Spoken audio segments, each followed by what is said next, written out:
welcome to another week of the Abuse Cartoons live stream. So starting a little early this week because this is the beginning of Golden Week. So today is Showa Day. So Showa is the name of the era for the previous emperor's his namesake, the name of his his era of rule. And the funny thing is, Showa means like peaceful light or glowing peace or something, and it spans from 1929 to 1989. So it's not a very peaceful time in Japan. So yeah, that's a so this used to be celebrated as in before 1989 and the death of the emperor.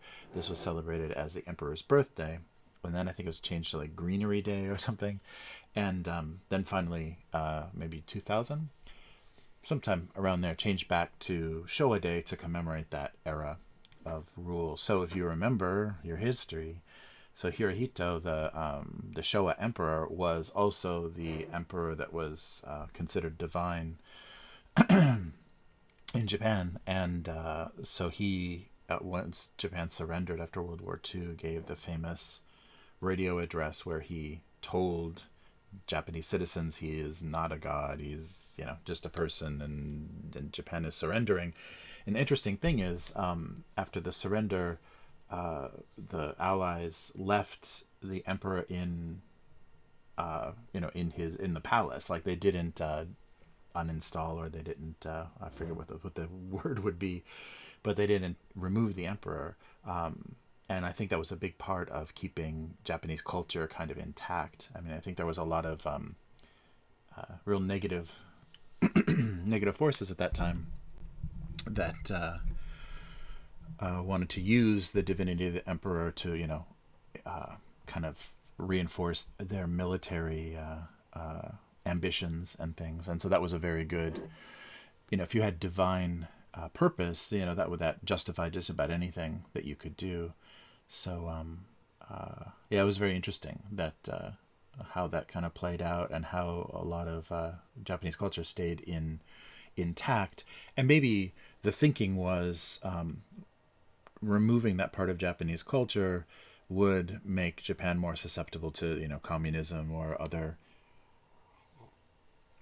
influences in Asia that, of course, the Allies were not interested in. And they had to deal with that immediately in Korea and then Vietnam. But yeah, so it's an interesting, kind of interesting holiday. So this is the beginning of Golden Week. So Showa Day is the first day, and unfortunately it's Thursday this year. So usually if it lines up nice, you get like these like 4 holidays. I'm double check the 1, 2, 3, 4. Yeah, you get kind of these 4 holidays that cluster on the weekends, and you got a couple days in between. So basically, you can just take that whole week off. And it's called Golden Week. It's been called Golden Week, not for so long now, but I guess originally the name came from movie theaters saying, hey, you got a couple of days off. Now's a golden chance to watch a movie. And remember, movie theaters here are owned by the movie studios. So yeah, they've got all kinds of, ambition to get you in there. But yeah, so today is Showa Day. So celebrating that whole, or commemorating that whole era, because it used to be this used to be Emperor's birthday. And I totally forget now, the new emperor, well, there was a son that seceded, and then he recently stepped down, and his son is now, and I don't know what the emperor's birthday is now, and I don't know how they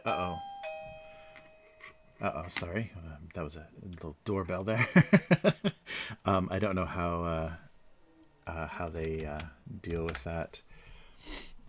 Yeah, I'm sure there is a previous. So the previous era was Heisei. Yeah, so Heisei. So that emperor, not a very long era, like from 89 to, so from 90 to just recently 20. What was it, 1917? So not as long, because he was older. And so that the emperor's birthday always becomes a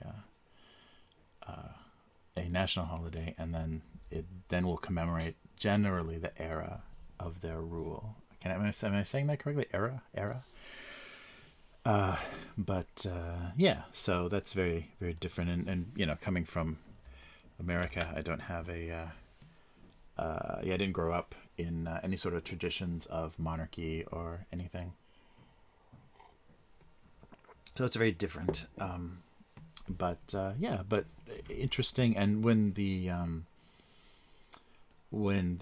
Heisei emperor stepped down and his son took over, they televised the ceremony, the kind of coronation, I guess. I don't think they called it a coronation, but equivalent of a coronation. And that was very interesting, the ceremony itself. I think it was a very rainy day, though, so they couldn't have anything outside. It was just, of course, pre-pandemic. So much, very stylized, ritual and everything. So that was interesting to see, because that's a very rare, it doesn't happen all that often. So it was a rare thing to see, and so interesting for the country. And that was another big difference. I think I talked about this before, but of course in '89, when Hirohito died, that left Japan, that kind of cast Japan into disarray. I mean, suddenly the emperor is gone, and I don't think it was like a long illness or anything. So it was kind of a surprise, and so kind of a scramble to name the next era and do the enthronement, I think they called it, that ceremony. So it was not an era of celebration, or like not a time of celebration, but a time of mourning for the previous emperor, because he had ruled for 60 years, and was considered divine at one time. So that was not a positive thing. So this, more recently, the Reiwa era, the beginning of this new era, so kind of the grandson of Hirohito, was much different, because the emperor stepped down, his son was enthroned, and so it was a more celebration, kind of happy time, and people could enjoy the kind of the cultural aspect of it, as opposed to having a funeral and then a coronation. I don't know the words. It's an emperor, so it's not a king. I don't think there's a crown. So the words I'm using, I'm sure, are completely wrong. I'm using a lot of European monarchy vocabulary. But so and things have been kind of miserable recently. The weather's been strange, and I think something is going on with the air pollution or something. Just felt pretty terrible recently. And it's also doing that thing, which usually ends in March, but it's doing that thing where it's the temperature is jumping up and down 20 degrees. I guess closer to 10 degrees Celsius, but jumping up and down every other day. So it's uncomfortable. Most of the time you're not dressed well. You're not dressed appropriately. So that's not helping. But hey Joe, how's it going? Yeah, starting a little early, and thanks so much for showing up on my my other live streams. So the gaming channel has been rebranded, and so I put a link in the info below this video. So Upturned Table. Upturned Table is the new name for the gaming channel, and so I do kind of irregular live streams for unboxing videos and just different reviews and kind of flip throughs and stuff for tabletop. And I also do a weekly kind of update and news, gaming news segment show with Chris. So the weekly is that happens every Friday during Chris's lunch, and so we do 30 to 45 minutes of discussing what's going on with the hobby. And we also cover, it kind of bleeds into more than tabletop. It talk a little bit of movies or comic books or just kind of other businesses in general. One of the one of the things I'm going to talk about, and that's tomorrow. And one of the things, in about 24 hours, so 24 hours from now, that will be happening. But one of the things I'm going to talk about is that leak. Somebody that was working on, I think like an animation historian, that was working on the releases, Warner Brothers releases of the stuff they own. So I guess they own MGM. So they were going to do, it's Warner Brothers and MGM. And I think they're going to do some, Warner Brothers characters like Tweety or Daffy Duck or some. There was some box set that they were going to do of that character, like commemorating the anniversary or first appearance or whatever. And then it was announced, no, that's not happening. They're not doing that anymore. So Warner Brothers announced, and I remember, Warner Brothers home media was pretty big, especially during the VHS era, and Laserdiscs too. I remember they had a lot of Laserdisc releases. Do you remember Laserdiscs? They announced that there's no more physical media. So they did a Tex Avery kind of anniversary collection, and it sold out. I mean, it was very popular. People wanted physical media of these old cartoons that you couldn't get very easily. No one was streaming them or anything. They like popped up maybe Cartoon Network, but they were maybe edited versions. You had no idea what exactly you'd be getting and or watching. And so they said, it sold out great, everything's doing well, and no more physical media, by the way. And so I guess maybe this historian, like he writes like intros or whatever for the DVD boxes or whatever. And so he said, I'm not doing any of that anymore. So it's kind of come down that no more physical media. And I think Warner Brothers themselves made a formal announcement about this after that leak. Because he kind of let the cat out of the bag for what they were doing. So that means, they're going to lean heavily on streaming and probably, licensing fees for streaming and digital only sales. So this is the beginning of the end of physical media, possibly. And that really sucks because the way business is done, the way the competition goes so far, from what we've seen so far, these companies have no idea how to run this stuff. And when they get bought out, like Warner Brothers got bought by AT&T. I think it's AT&T. They're in total disarray. The management is just, at odds with itself. The corporate interests and like the desire to make a return on that investment of buying out your company is a priority. So the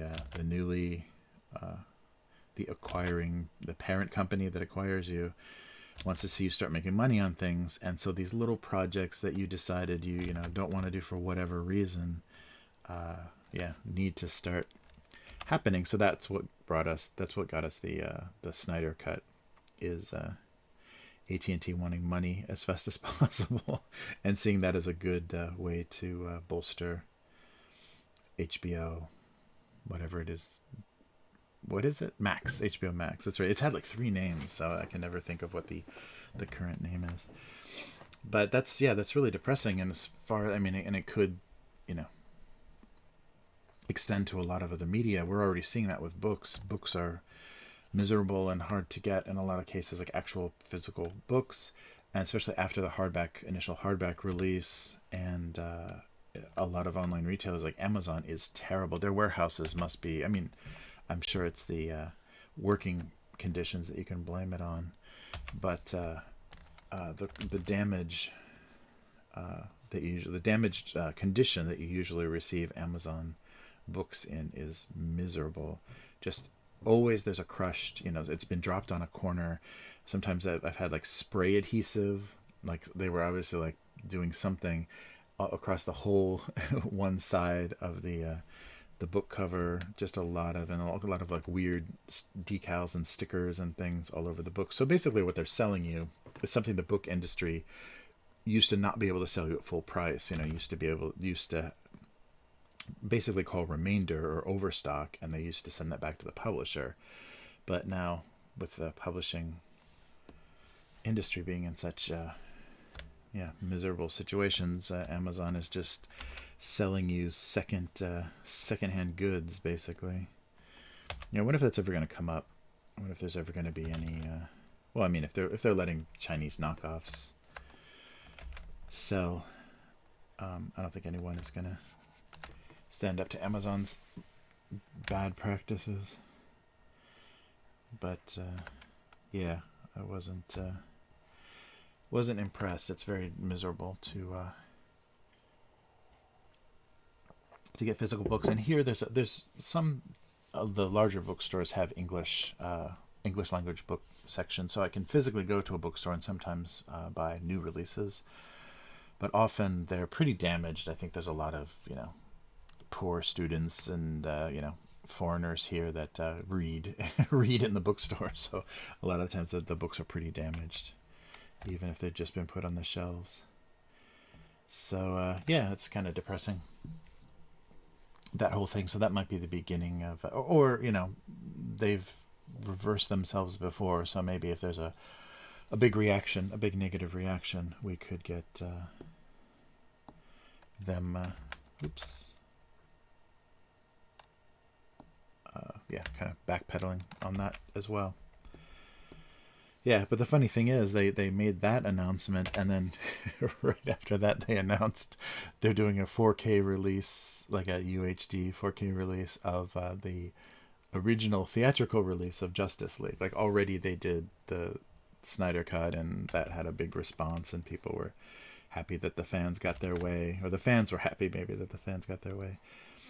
And then they announced, and that other version that we just kind of crapped out, well, that's coming 4K Blu-ray release. So they don't know what they're doing. I mean, it's just amazing. I don't know who is in upper management in some of these big American companies, but they have not a clue. So that was pretty funny. No physical media, but 4K Justice League, 2019 Justice League, if you would like. And it's boxes time. All right. But yeah.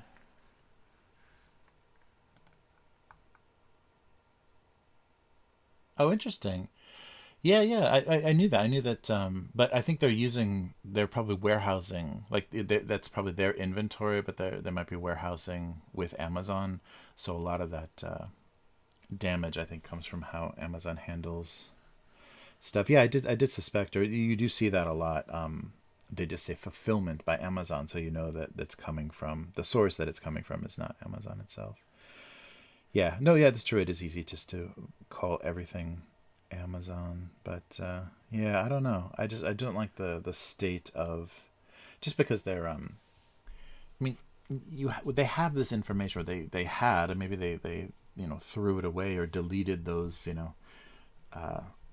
entries in databases, but they have very good information about what edition, what printing, what version of books they're actually selling. But on the website, you have no idea. It's just like this lottery of, maybe you'll get the British edition, maybe you'll get the American edition, maybe who knows what is going to actually show up.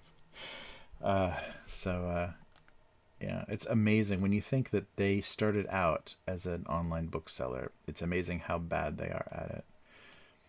But yeah, as what's come up before is they're not actually that interested in their online business. They make more money with their back end, their cloud platform and their back end for Netflix and everything. That's where their real money is, and their real power, I'm sure.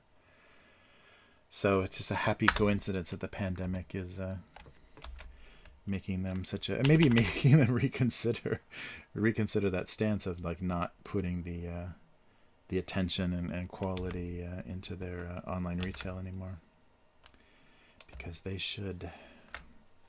Yeah, but you get so much. Hey Rev, how's it going?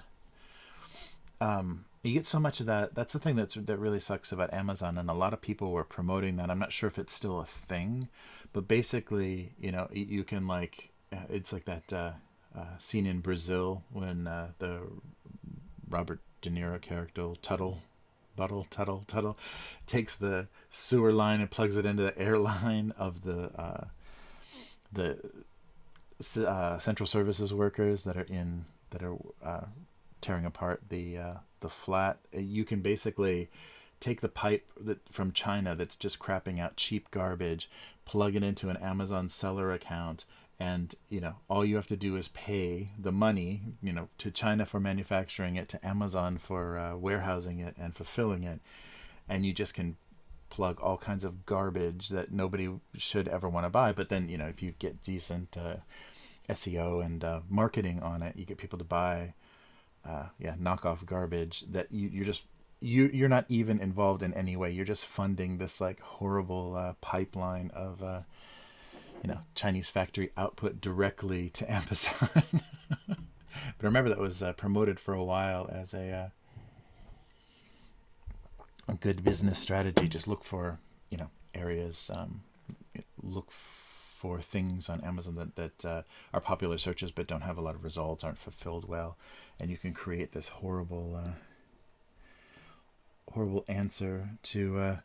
Although if what you're putting up there really is garbage, hopefully the reviews and things will tip people off to that.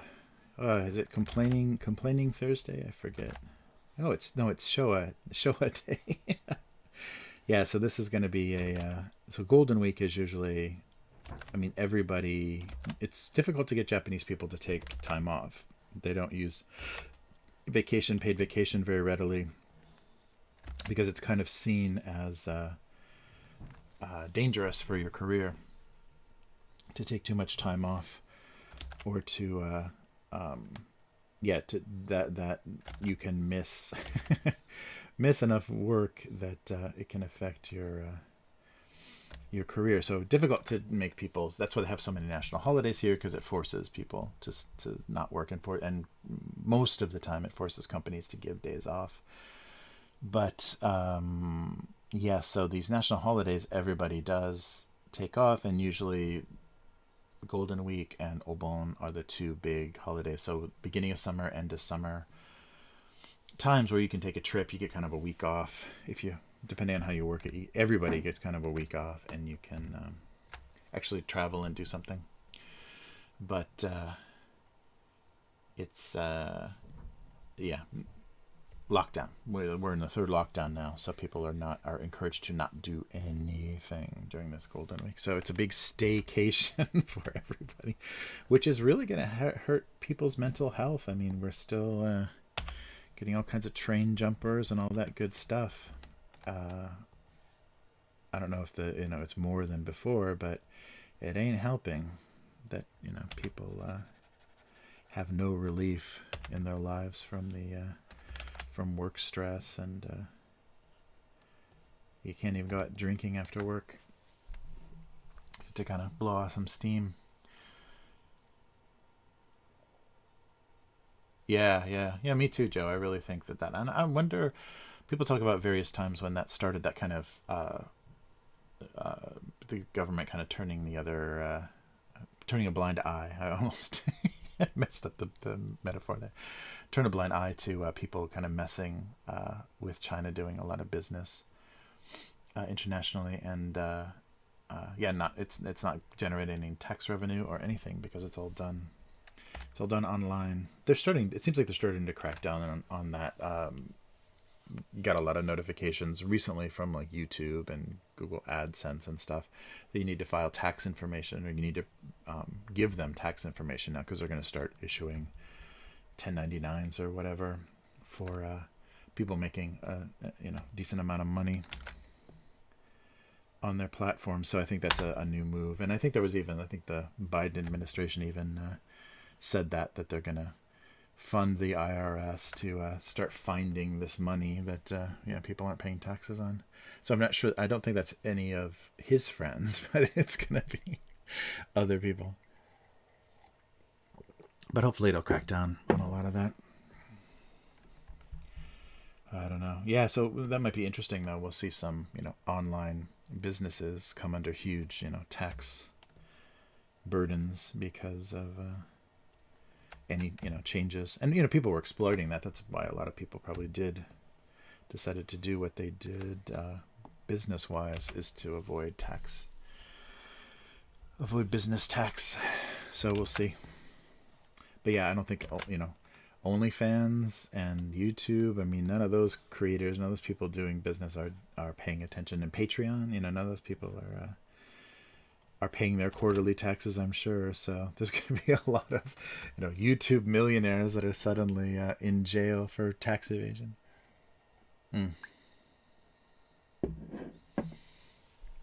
Yeah, I really do too. And it's pretty easy.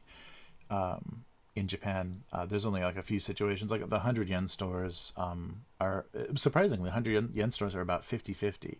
Like you'll have some goods there made in China, but still there's a lot of cheap but well-made stuff, like household goods and dishes and things that are all made in Japan.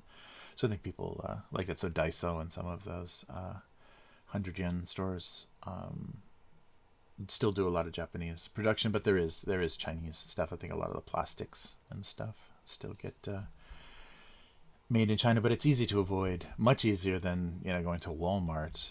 That was the thing, trying to find something not made in China in Walmart. That's the challenge. I think if you go to like hand towels and stuff, and maybe some clothes and things, those are often made in Southeast Asia or like Pakistan or wherever. But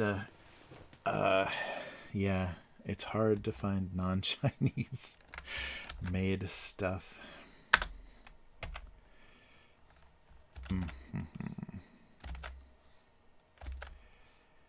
Yeah, but China, Japan has done a okay job of kind of protecting the markets from that kind of, and they've also done that with America too. Like famously, China blocks American rice and things that could, flood the market and would be so much cheaper and hurt the rice farmers. So yeah, Japan's like famously protectionist with a lot of their domestic industries.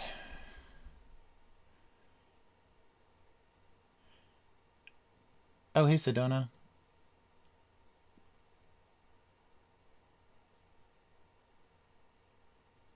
Yeah, right. Yeah, when you get to keep 100% of what you make, especially if you're, you know, doing stuff online, yeah, it's got to seem amazing. And then you forget, oh wait, I'm self-employed. Uh, what is it? The sole proprietor of a company. I need to be paying a good percentage of this money to taxes. Oh man, nice. Oh yeah, yeah, no, go for it. Go for it, Joe. Yeah, yeah. So San Francisco, a clothing company that everything is made in the U.S. and they use cotton from North Carolina. Oh, that's cool. Yeah, definitely post a link there if they're a good, yeah, good company. Oh, that's very cool. Yeah. So we will see. Mm, yeah, that's a very.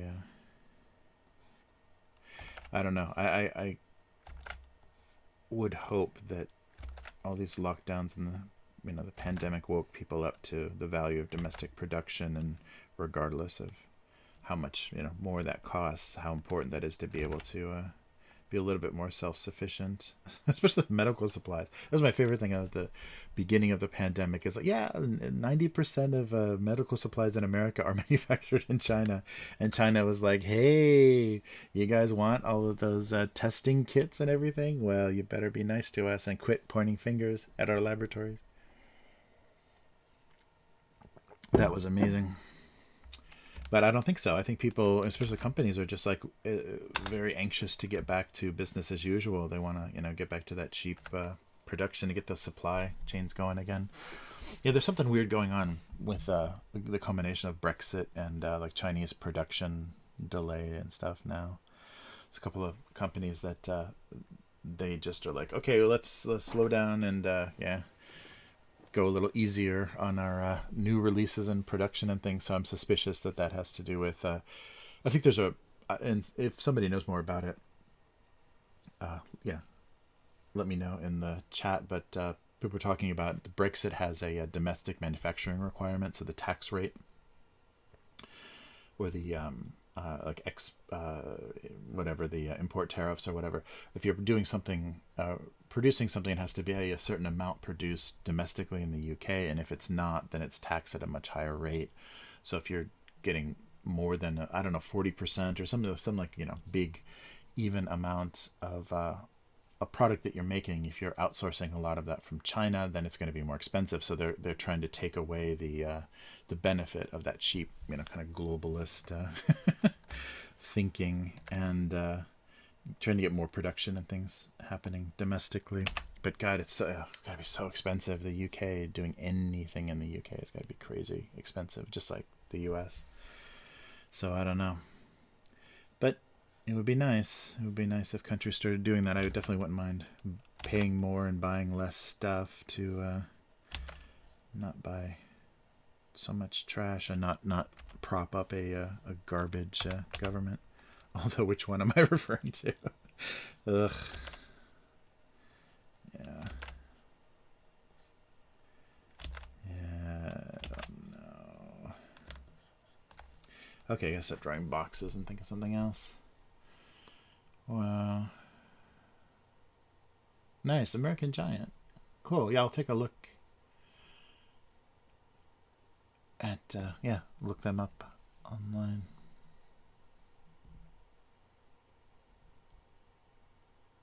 Oh, no. That sucks. Yeah, that really sucks.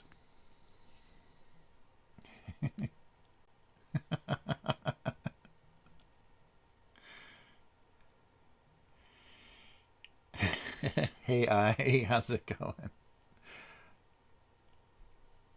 Oh, that's cool. Yeah. Yes, this is the brick the brick stream. I'm just drawing. Yeah, this is the warm up time. I'm trying to come up with some idea or something to kind of thematically do. Yeah, I should just be drawing walls brick by brick.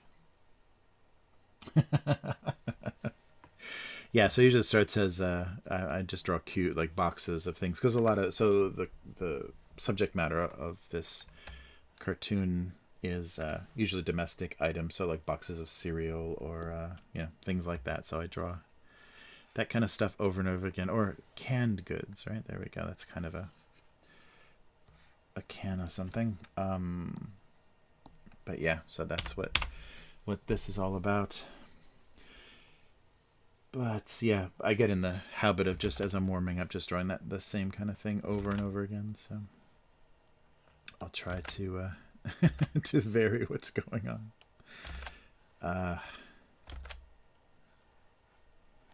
Yeah, so lots of forces at work now.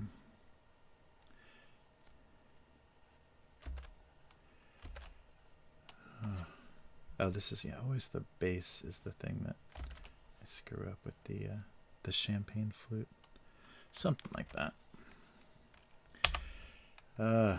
Yeah, but it's been a really weird week, not very productive.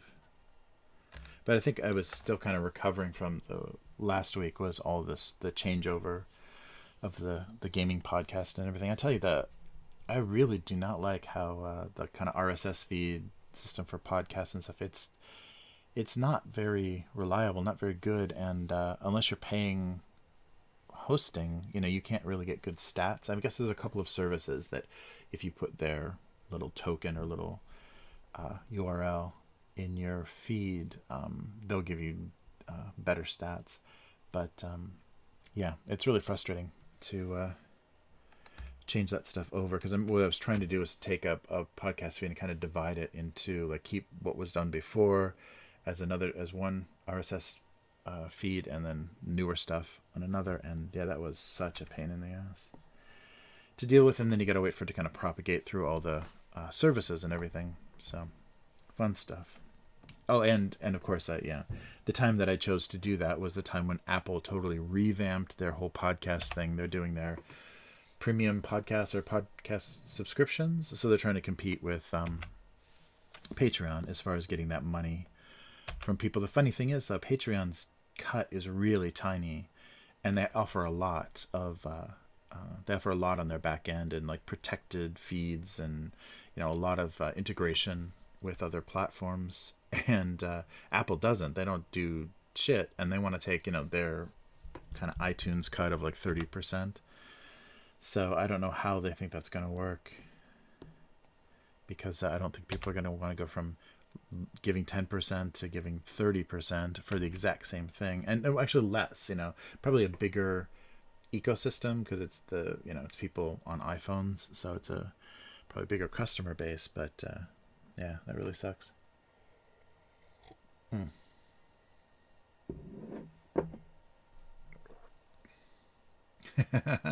Nice. Yeah. I just decided to kind of switch things over, because I think I talked about in the weekly. Just there were kind of creative differences, and they wanted to go a different way with the original name, and I didn't really have any claim to the original name because I came later.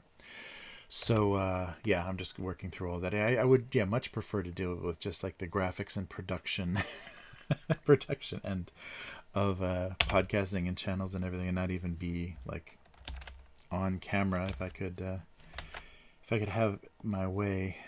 But yeah, but doing all that, and it's good to at least know, because then when things go wrong or whatever, I don't feel so helpless. So learning how all that stuff is set up and everything, it's better than handing it off, because I don't like being able to be held ransom by like a program or a tech that did something, and I have no idea what they did, and to figure that out is going to take more time than it's worth. So yeah, but it's good, and there really isn't nobody else that I'm working with has that knowledge, so it's up to me. But it's good. I feel more control, and then now I have complete ownership of everything, so that's good. All right, so various glasses, maybe that's a little too much. There we go. Nice. Oh, cool. Well, thanks for stopping by. Take it easy.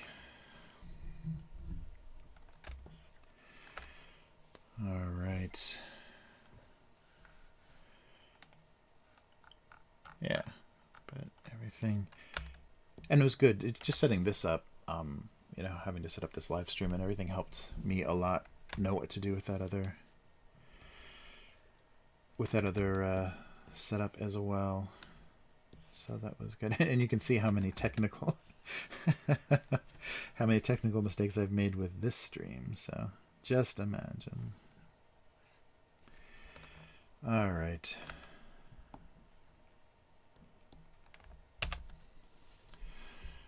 Nice. Yeah, so hopefully everyone is doing well and feeling like, I don't know, I can't even tell. Everybody seems to be at such different kind of all over the world.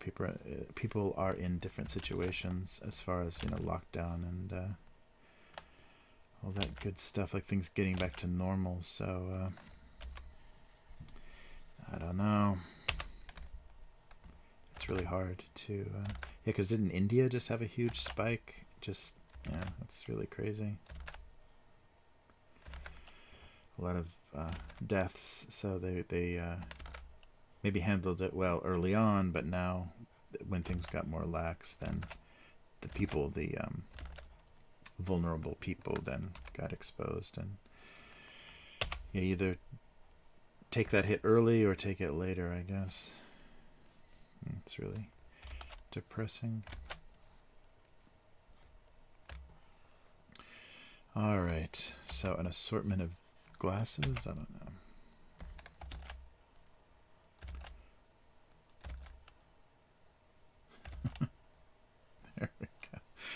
What a mess. But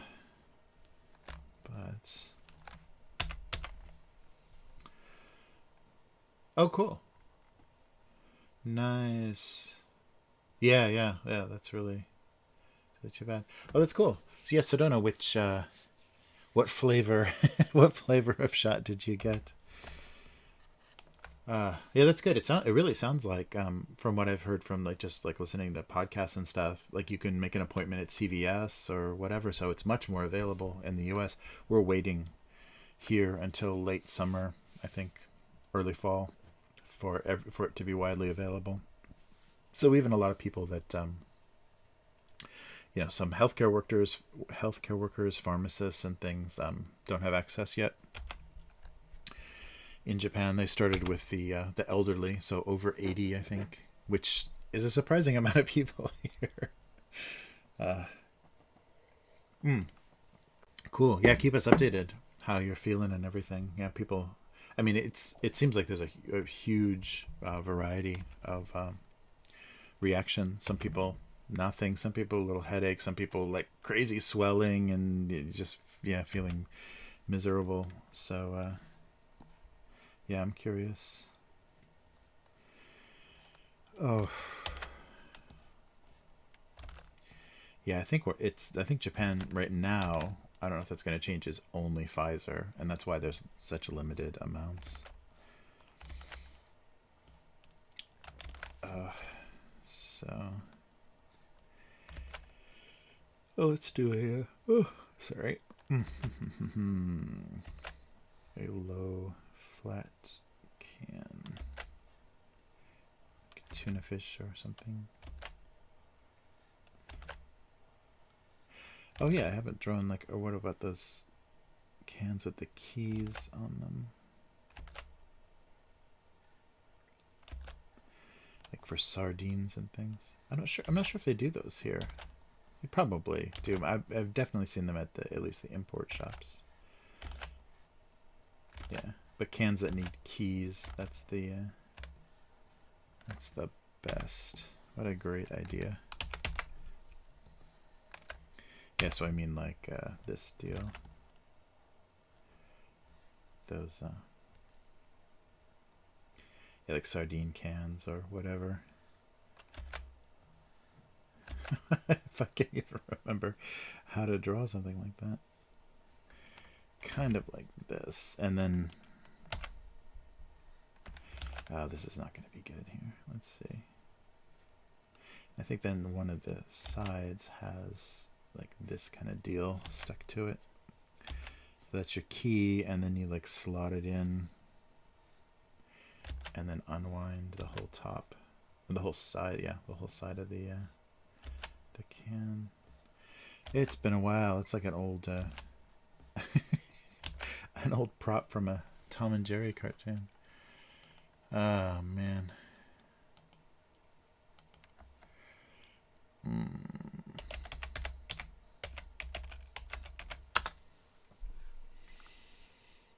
Oh, that's right. Now they just have pull tabs. Oh, that's right. No, the key is for the top. Yeah, you slide it in and then roll the whole top of the can over. That's right.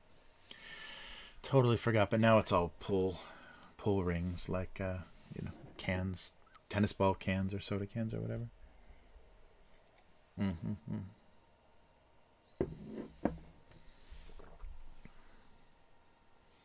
Oh, that's really cool. Wow. Very cool. Hey, Blitzo, how's it going? Thanks for tuning in from Twitch. Yeah. Oh, yeah. I didn't even double check that. Yes, Twitch is no longer a black screen. So thanks, Blitzo, for stopping by. Oh wow, that's cool.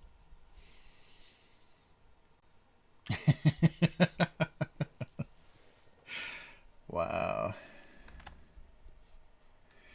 Yeah, it's gonna be. Oh, everything's on the same layer. Or maybe do a separate can. Or a separate key.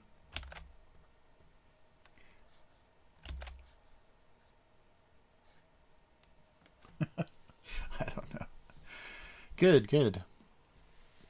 Yeah, so this is just a drawing stream, just a creative stream for working on this cartoon that I do every week. So it's just kind of inanimate objects, kind of playing out these little dramas. So I'm just trying to come up with some inspiration. So the first part of the stream is just me kind of warming up and drawing a bunch of various objects until something looks interesting or funny or yeah, some combination of things.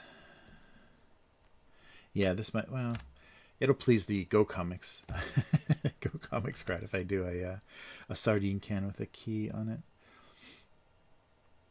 Yeah, I don't know. Let me see. But yeah, this used to be a hey Pizza Man, how's it going? Yeah, this used to be something I would just do on paper with Sharpie and then color it in Photoshop. But then when I got the idea to do it as a live stream, I had already begun doing it all digitally, so it seemed to make the most sense because I could just capture the so I'm drawing in Photoshop. I think you can, yeah, you can see the little icon. So I'm just drawing it in Photoshop, and that's what I colored it in originally. And I'm not using any like, you know, brushes or anything that are imitating real media. I'm just drawing at high resolution, just a high resolution bitmap. So that gives me all the clean line that I need. And it kind of looks like marker, you know, without the kind of fake, you know, fake bleeding or, you know, effect that sometimes those real media brushes give you. All right, this can be something else.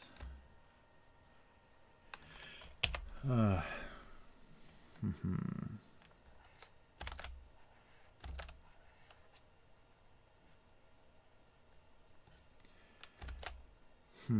a glass, yeah, I don't know. But yeah, so that was real unfortunate timing. The third lockdown in Japan coming, I mean, basically the beginning of May, which is always the end of April, beginning of May is the beginning of Golden Week. So they literally said no Golden Week this year. And still they're claiming that there will be an Olympics. And I haven't seen an official announcement, but I've seen like headlines saying, you know, they're you know, moving to ban, you know, foreign visitors from the Olympics and things, or just restrict. So I don't think they have any plans to implement a you know, testing or monitoring or whatever. So they're just going to say no foreign spectators. So this will be a very elite Olympics. The people that were able to watch these games are going to be a very small group. Yeah, so very strange. I don't know. Well, let me start with another white screen here and keep going. Zombie key. Nice. A zombie key. Whoa. Oh, I'm curious how, oh, there we go. How, what is it, Army of the Dead, the new Zack Snyder, I think it's Netflix original. I think it's a movie he's doing for Netflix. I'm curious to see how that's going to go, because that was his, who am I confusing? No, that was Zack Snyder. Yeah, his first big attention was, the first big attention that he got was his remake of Dawn of the Dead, the shopping mall kind of zombie movie, which I wasn't, there were some nice scenes, especially the opening of that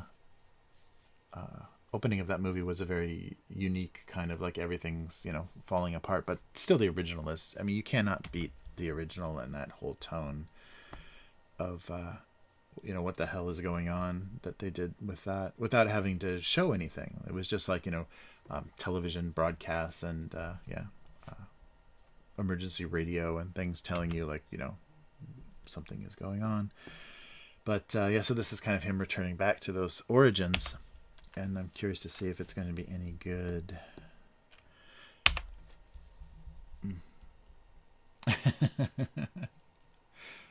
Right, right, yeah, yeah. Probably just the family members and the support, whatever the national team's support staff is. Yeah, it's crazy. So the 2020 plus one Olympics will be a thing. But they did, though, have a lottery, like very early on, in like 2019. They had a lottery for tickets to specific events that I think people paid for and paid pretty big money for domestically in Japan before they released, tickets internationally. So I have no idea. I haven't heard anybody that actually won tickets say what the situation is. So I don't know if Japanese spectators are going. I don't know. Still, you'd think there'd have to be, especially with the just coming out of a lockdown a couple months previously, that there would have to be some sort of controls. I have no idea. So how about some strange shaped jar, like a this is too huge. Yeah, like a I don't know, what am I thinking, like peanuts or something? Something that comes in a weird, or maybe just more, make it more cylindrical. Yeah, not too crazy. Yeah, but so I'm curious. I forget when the release date of that is, but I wonder if that's going to be any good.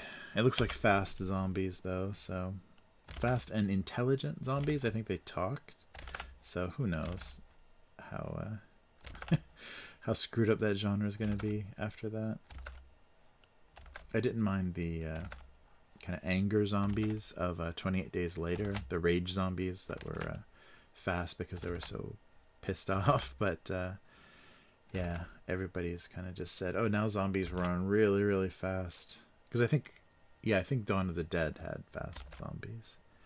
So now these are fast zombies that know how to use firearms or something. I forget what, there was something in the trailer where you were like, oh, great. Now zombies have guns. They're packing. I forget what it was. Definitely talking. All right.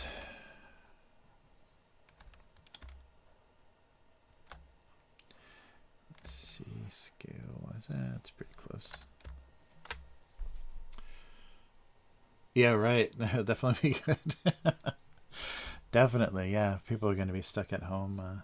Yeah, and also, Japan invests a lot in technology for television production, especially like their version of like their BBC or PBS.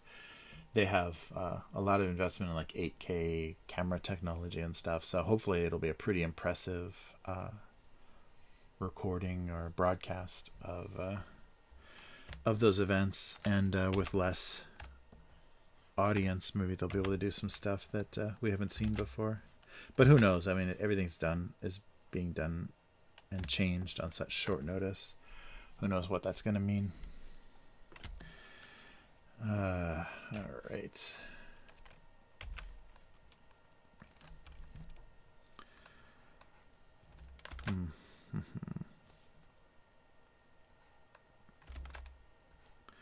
Oh yeah, I haven't done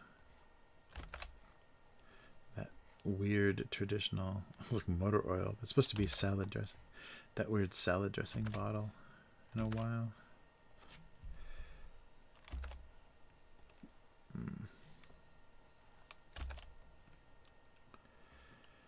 All right.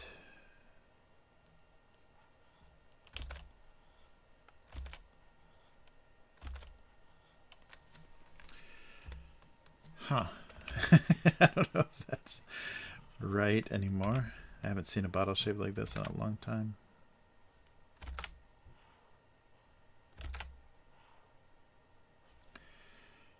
Okay, something like that.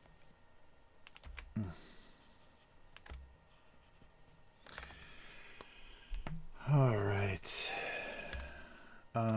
What's another? Oh yeah, like this kind of shape. Maybe not quite that wide. Just a little bit of taper. I don't know. It doesn't look right either. Yeah, I haven't seen any American goods in so long.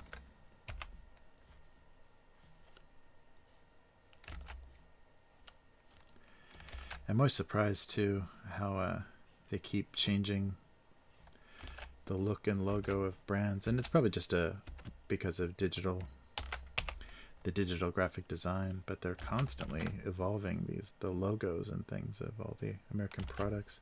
I guess it might be kind of like a little bit of an arms race. You want to look as new as possible, and if everyone's putting cool gradients on their logos, you want to do the same thing, because they're competing visually on store shelves. So actually this is the one that's right, isn't it? This is the one that this side is weird. It looks like a royal crown, or what's that called? Canadian, what is it? The royal, damn, okay, whatever. Yeah, that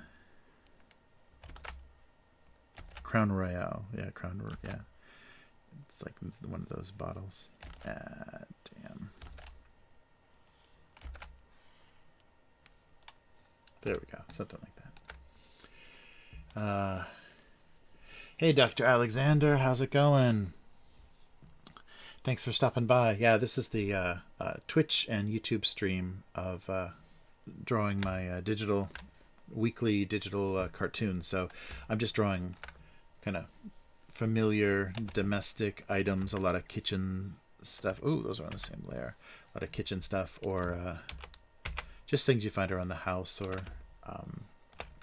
yeah, at the office. I guess sometimes it branches out into other things, but it's just a little drama between these characters. So it's a single panel gag cartoon, so one image and then the text of a joke underneath. So you'll see the text underneath. So that's the format of the finished cartoon, with the gag underneath. So gag cartoon, so more like magazine style cartoons. But yeah, I've been doing this for a while as a live stream, and yeah, good. Glad you're doing well. Yeah, so appreciate you stopping by. And so yeah, so I do this every week, and kind of so two of these, they're released Tuesday and Thursday every week on GoComics.com. So GoComics has a huge catalog of both web-based cartoons and then traditional newspaper and magazine cartoons. So that's where this lives. So yeah, if you go to, and so the name, I have my ID. For a while I didn't have my little ID in the corner there, but yeah, so the name of this cartoon is Domestic Abuse, the gag being it's domestic items that are being cruel to each other. It's kind of more mental, emotional, and verbal abuse than anything else. But yeah, so gocomics.com/domestic abuse, and I think that link is in the text below the stream. I'm not sure on Twitch how much text I got. Yeah, so yeah, that's probably, if you want to see what these look like finished, the Go Comics would be your best bet. So here's last week. That's the cartoon from last week, and we'll go take a look at that in the comments section. And yeah, I don't have a real current portfolio site. I've been doing so many so much varied work. I don't have a good portfolio site up, but yeah, but that's a good place to start. Go Comics archive is a good place to start, and you'll kind of get the humor of this cartoon from there. All right, so maybe a bowl or something.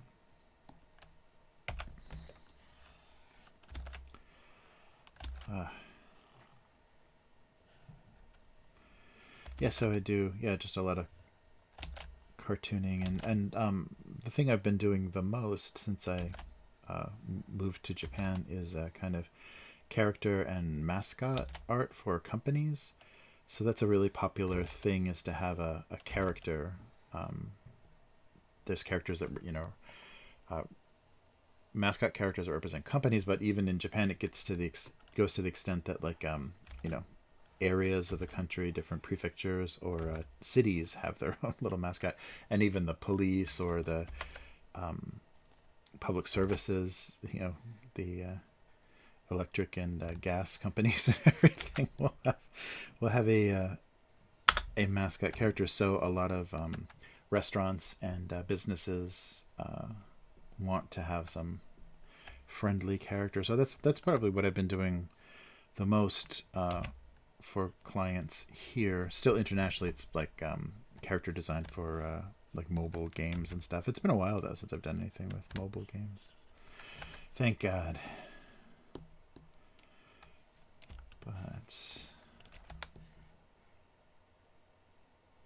all right.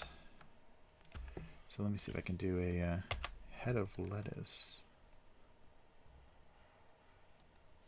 It's gonna look like a cabbage, isn't it?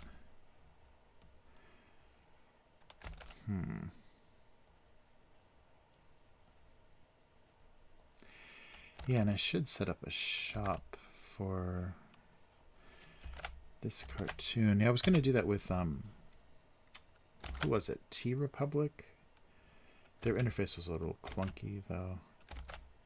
Oh, I did just set up a Redbubble store. So the logo I did for the new gaming where is that? So the new gaming site I set up, and I think that's in the thing as well. Hey Joe, thank you so much. Big W for you. Thank you.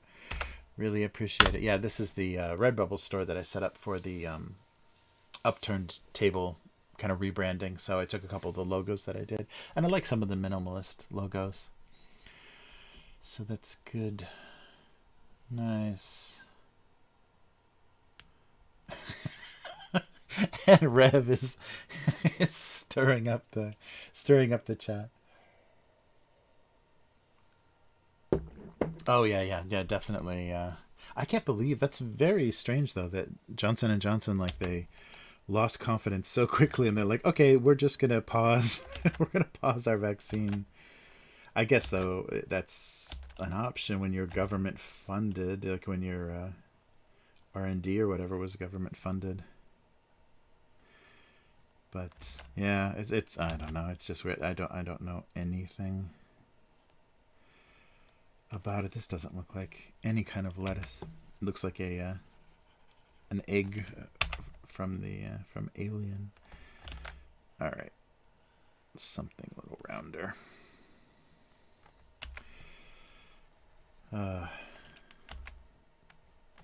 Oops.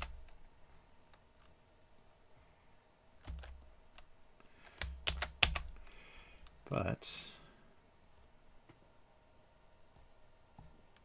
there we go.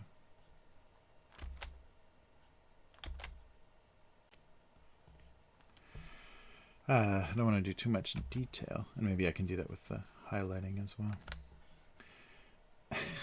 I don't know what that looks like. Lettuce or what that looks like. Coloring will make a huge difference, I hope.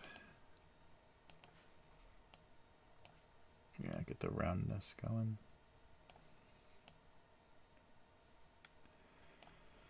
Something like that.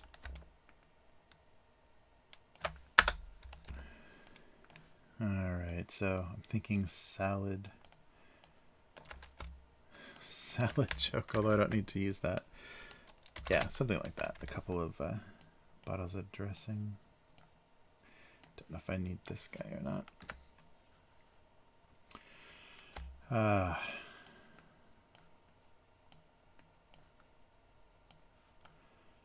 There we go. Oh, sorry, let me double check. God damn. There we go. Yeah, thanks. Thanks so much, Joe. You've really helped a lot with, especially with the having a mod on the gaming channel. That helps a lot, because some of the timing like when we're live, I think it's only Europe. So we've got some European viewers, but they're really shy. Like nobody is very aggressive in the chat or anything. But it's really good to have a mod for that, because there are a couple of real odd trolls that the gaming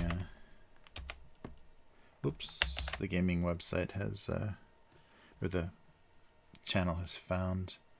There's just a lot of, like, I guess in every hobby there's a lot of weird gatekeeping, so people get real strange.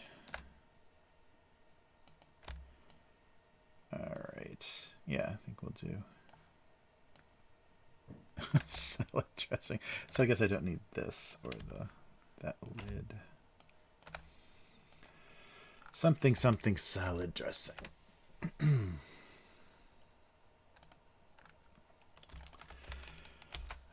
Yeah, so and the previous design for the gaming stuff, the tabletop stuff, was a little grungy. Like I found a template, After Effects template that I liked, with like torn paper and burning paper and stuff. So I liked the franticness of it, and it matched the original, the song they used, the theme song for that. Worked well. So I want to do something a little cleaner for the rebranding, and it's kind of based on, I think it was a Spanish artist that did kind of those visuals. I actually think I showed that before. Yeah, the kind of inspiration for that, but so it's just more geometric and cleaner, different color scheme too. Although red and black is such a great, like, visually it's so great. I miss that. I like that for the other branding.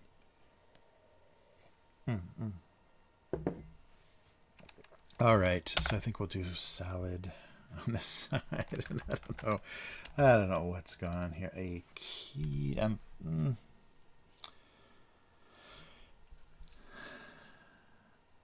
Yeah, I guess. Let's see here. Yeah, maybe a key joke just between these two cans will work better. So let's put this up here. Find out where this is. And this. All right. Then everything else can just wait a while. Yeah, I've got some more little boxes. Yeah, so maybe something just more minimal.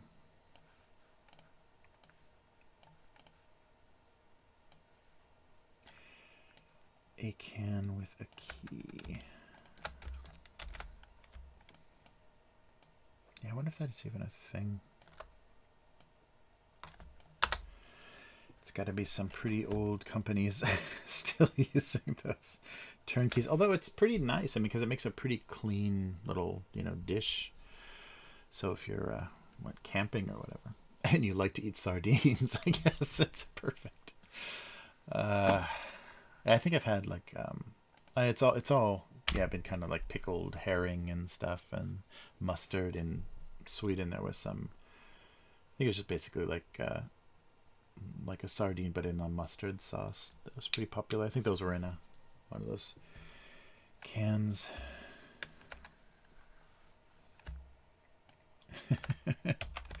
It's definitely an old world. Seems like an old world invention. There we go. Oh, actually, I think I want to get rid of this line here. That might mess where the eyes are going to go. But I can put that here. All right. Yeah, we're still in such a weird, unknown situation. People want to be optimistic, and people are actually like just saying, "Screw it, let's go back to normal life." But until everyone's doing that, it's still gonna feel really weird. And what if you have what if there like literally are countries that can never escape, that are just constantly having reinfections and everything, and never have like herd immunity, or don't have the it's just not, vaccination or whatever isn't very effective. That'll be crazy if like this is something that just like lingers in certain parts of the world forever. All right. Oh, yeah, something like that. Ah, yeah, olive oil or tomato sauce. Yeah. Oh, interesting. Yeah, I've never had that. I've not had it on rice before. Oh, that's cool. Yeah, very cool. Yeah, that's funny. I don't think, is that still a thing for pizza? Like that was always the line from the 80s or whatever, when people were like, yeah, what do you want on your pizza? Anything but the little fishies. So they used to put, sardines on pizza. I don't know if they do that. They definitely put all kinds of seafood on pizza here. But I wonder if, like, the big chain pizza shops still have that as an option. All right, let's find a lettuce color. Not too minty.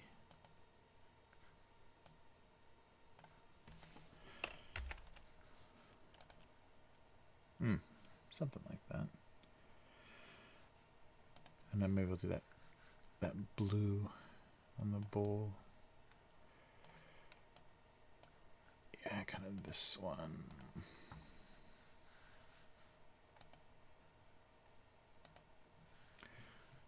A little more saturated than that.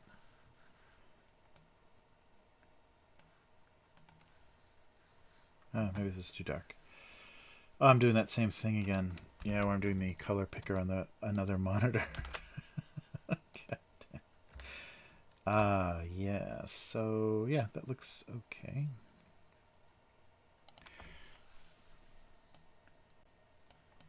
Then we'll do the dressing bottles.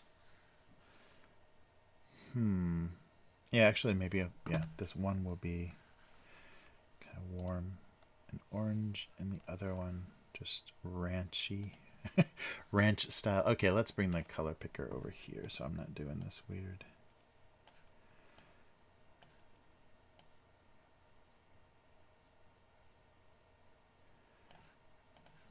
And ranch.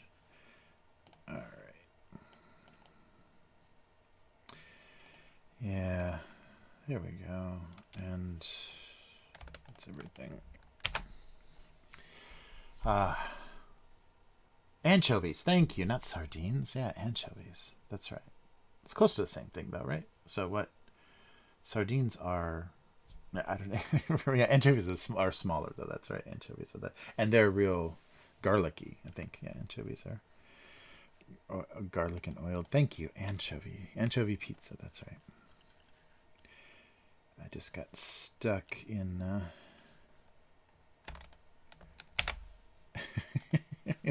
in sardine. Yeah, thinking about sardines.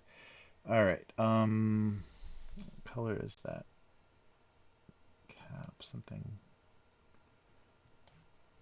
contrasts a little bit. Yeah. All right. And some labels. Anchovies. Thank you, Joe. I need your assistance in many, many ways. It's very funny. Too much thinking out loud on stream is the problem. Normally I don't say so many stupid things, but when I'm just constantly talking, do you think something you don't say?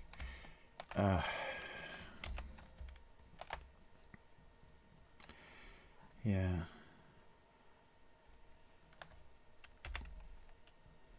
All right. That works.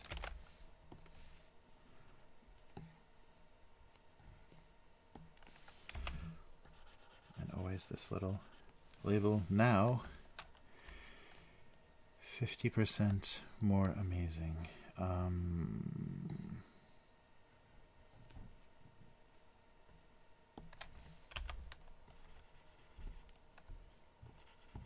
Oh, that's a little weird, isn't it? Yeah, maybe more red.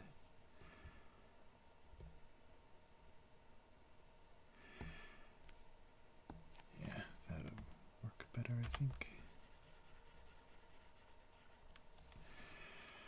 All right. Yeah, I want to lighten up that.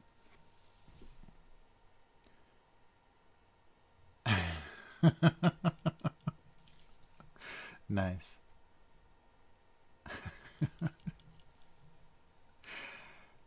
Just for my intolerance is nice.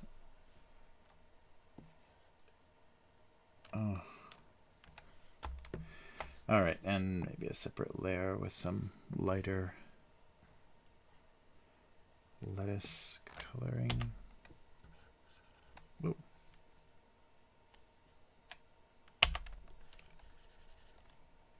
What's going on here? Oh, I think I'm just on the labels. There we go. Yeah, so some texture on the lettuce leaves.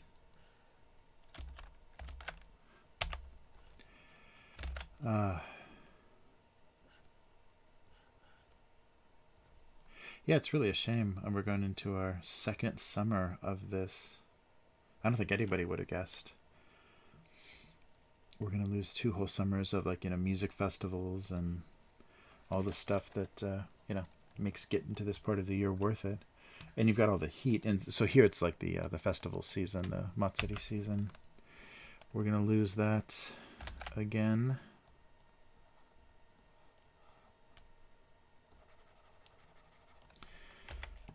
Yeah, there's a big festival here where they, near Kyoto, where the mountainsides, they burn these fires that make these giant kanji characters on the hills, or on the mountainside.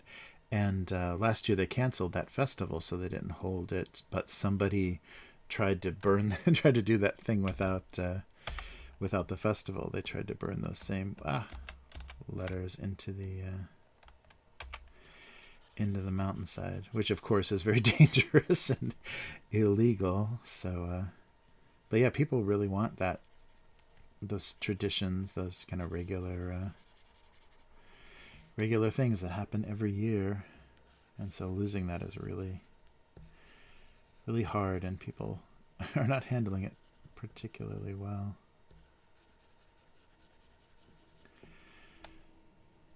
Yeah, I don't want this to look too grotesque, so something like that.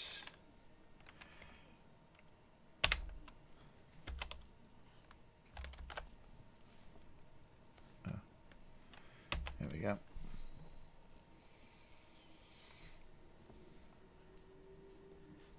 Those are both gonna need better highlights, a little bit bigger. There we go.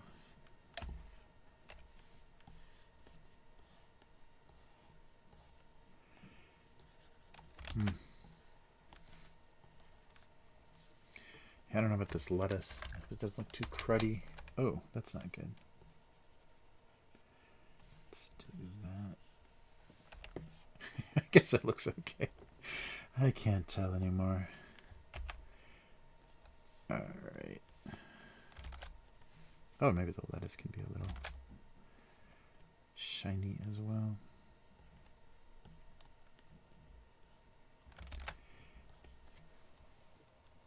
Yeah, kind of works. So this bottle needs that. Oh, you can't even see it on the other screen here. All right. There we go. Oh wow, yeah, egg allergies, yeah.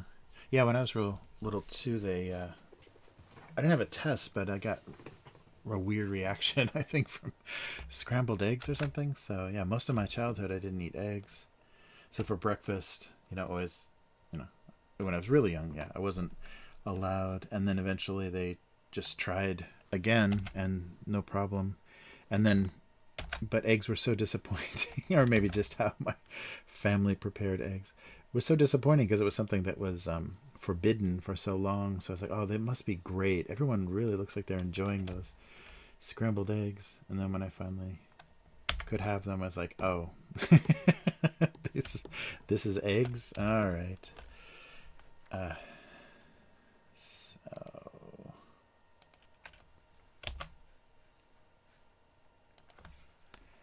let's see. Oh, maybe one more. Yeah, these are pretty big.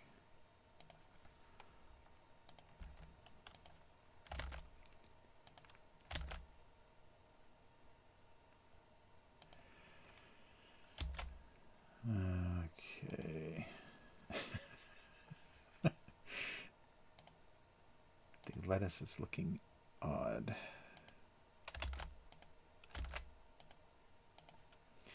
Actually, I don't think I want the label to be so low. That's kind of screwing up the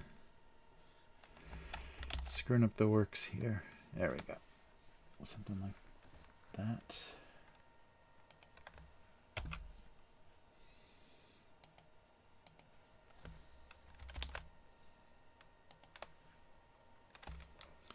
All right.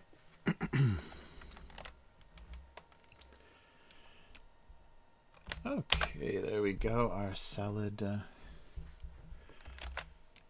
thing is fine. Yeah, that's got to be difficult too, Pizza Man, because some like flu vaccines and stuff use there might be some, I'm not sure like what remains, but they use like chicken embryos to create some of the flu vaccines. So you have to be careful with all of that stuff, depending on what part of it you're allergic to. Yeah, I have no idea. Whoa. Oh, it's not closed. That's why. No idea why they thought I was allergic as a kid.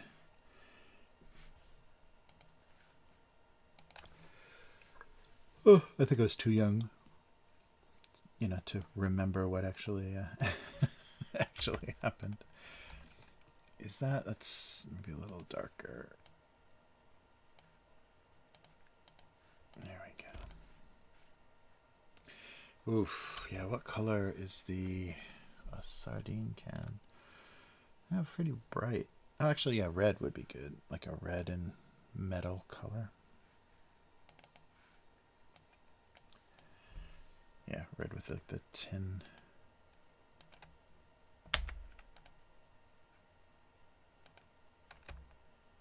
All right. Yeah, I don't think there's going to be much to this one. It's very straightforward, but the edge, oops, all along here. Yeah, that's a good contrast. There we go. Nice.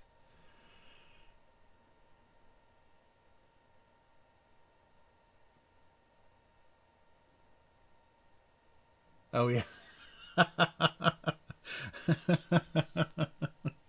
That's right. Yeah, this is the Johnson & Johnson. That was the other big kind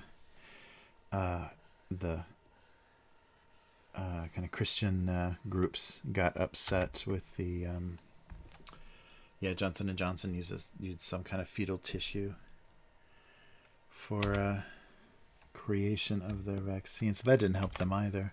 I wonder if it wasn't because the reactions, like the number of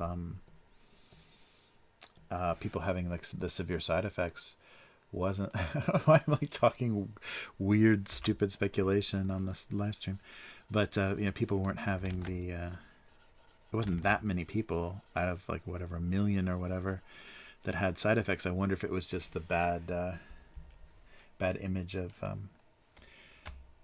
them using the fetal tissue and nobody saying anything about it, so they can say, oh, we're having a lot of side effects, we're gonna have to pull this off the market just to be safe. But actually it was because they didn't want people to come down on that, or certain groups. That's crazy.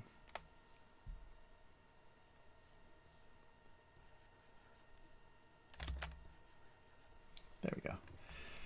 Some kind of logo.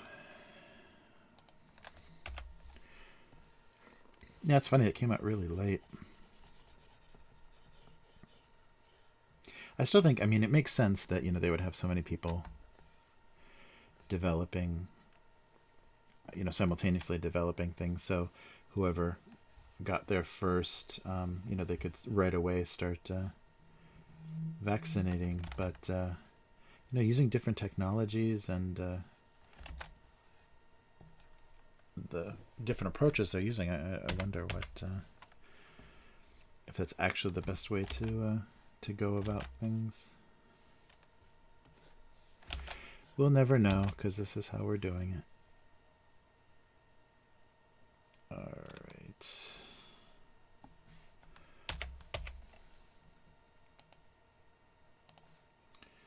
I think I need more.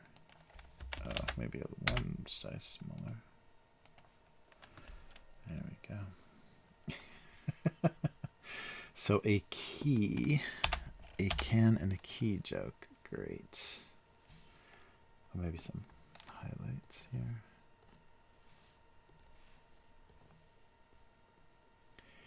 So things look like they're kind of made of metal.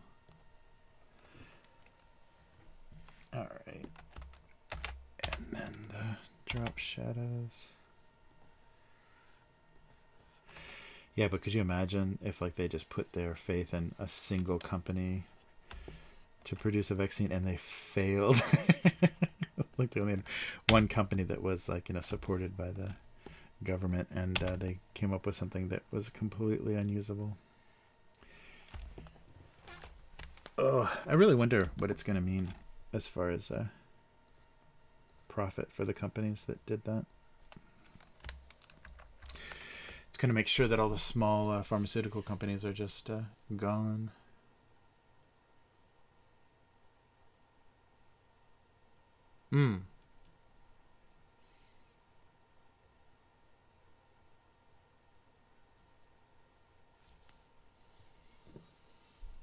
Ah, interesting. Yeah, yeah.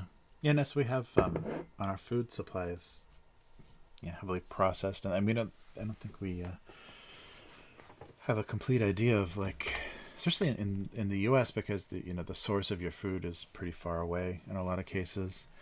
I wonder how, and that we eat much less fresh food in the U.S. too. You have to be in just certain parts of the country where you've got good. Whoop, hello, microphone.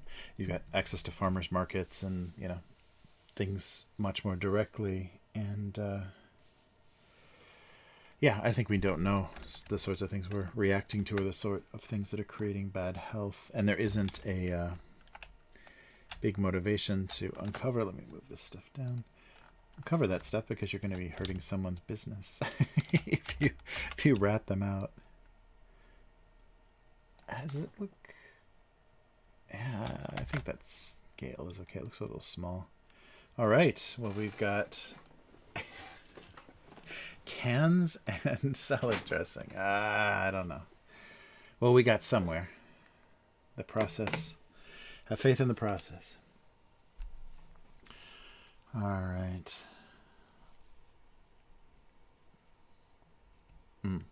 Yeah, I'm sure some people have like health problems or just like, kind of persistent weird conditions. They have no idea that it's something from their diet causing that. And you also change. I noticed like, okay, I'm not gonna talk like that on the live stream, but as you get older, your tolerances do change to certain things, and there's certain things you really don't need in your diet anymore that you did when you were younger. Anyhow, enough old people talk. No aging talk. All right, let's take a look at the comments. So I screwed up again with the upload. Not last week, the week before. So I think there's going to be like a couple of cartoons with that people saw later, but didn't interact with at all. So let's do a quick switch over. There we go. So there's last week. Yeah, so the 27th April. Their love, like their coffee, had become bitter, cold, and decaffeinated.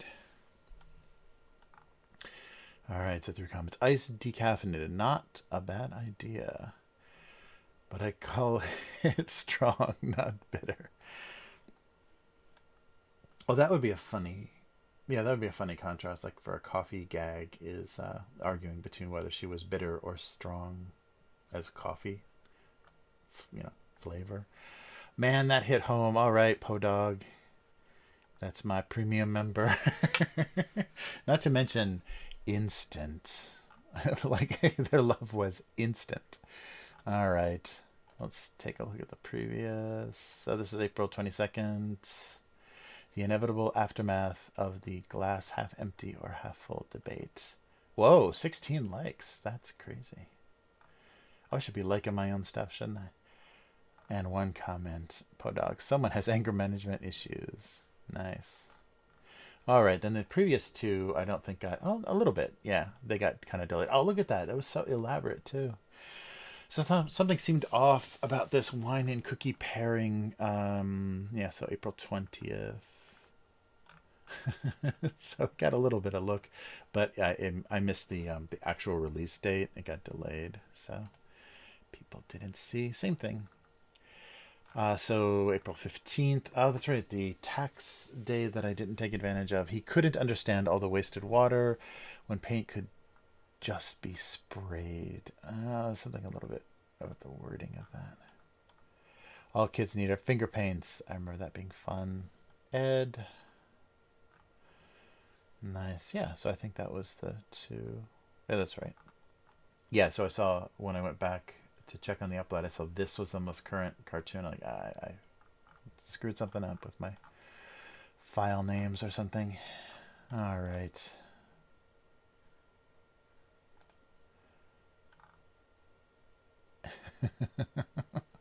Any way to treat ourselves with. Okay, so try a couple of random. Oh yeah, hot milk is definitely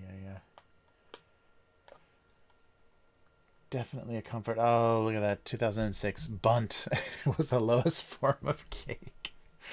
Did I spell that right? Bunt cake, I think so.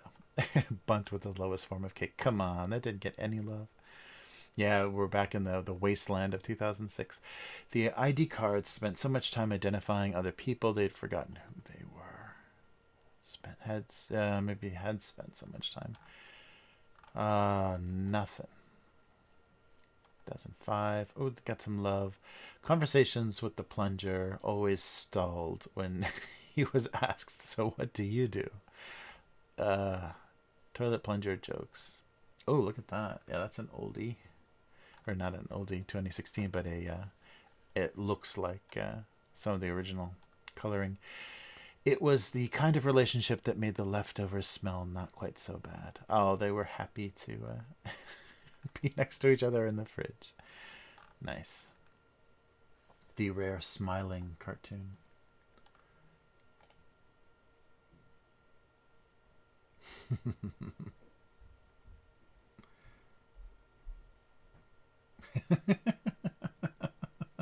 I don't know. Is it?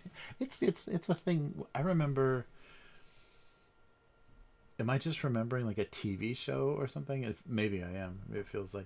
But I remember, if you couldn't sleep as a kid, I think when I was like maybe before I started school, like so like 4 or 5 years old, like very early school, not being able to sleep, your mother would ask you if you wanted her to warm some milk up, and and having to like I could just picture my mother in like in a saucepan, like stirring some milk in a pan so that it didn't scald, it didn't burn.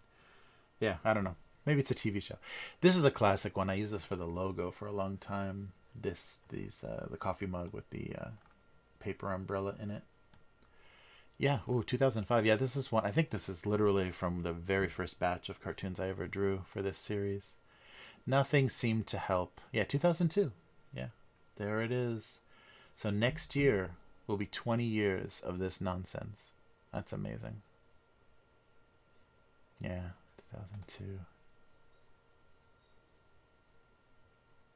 Yeah, yeah, hot chocolate with hot milk instead of the, yeah, like hot water and powder. Yeah, real hot chocolate is, yeah, good stuff.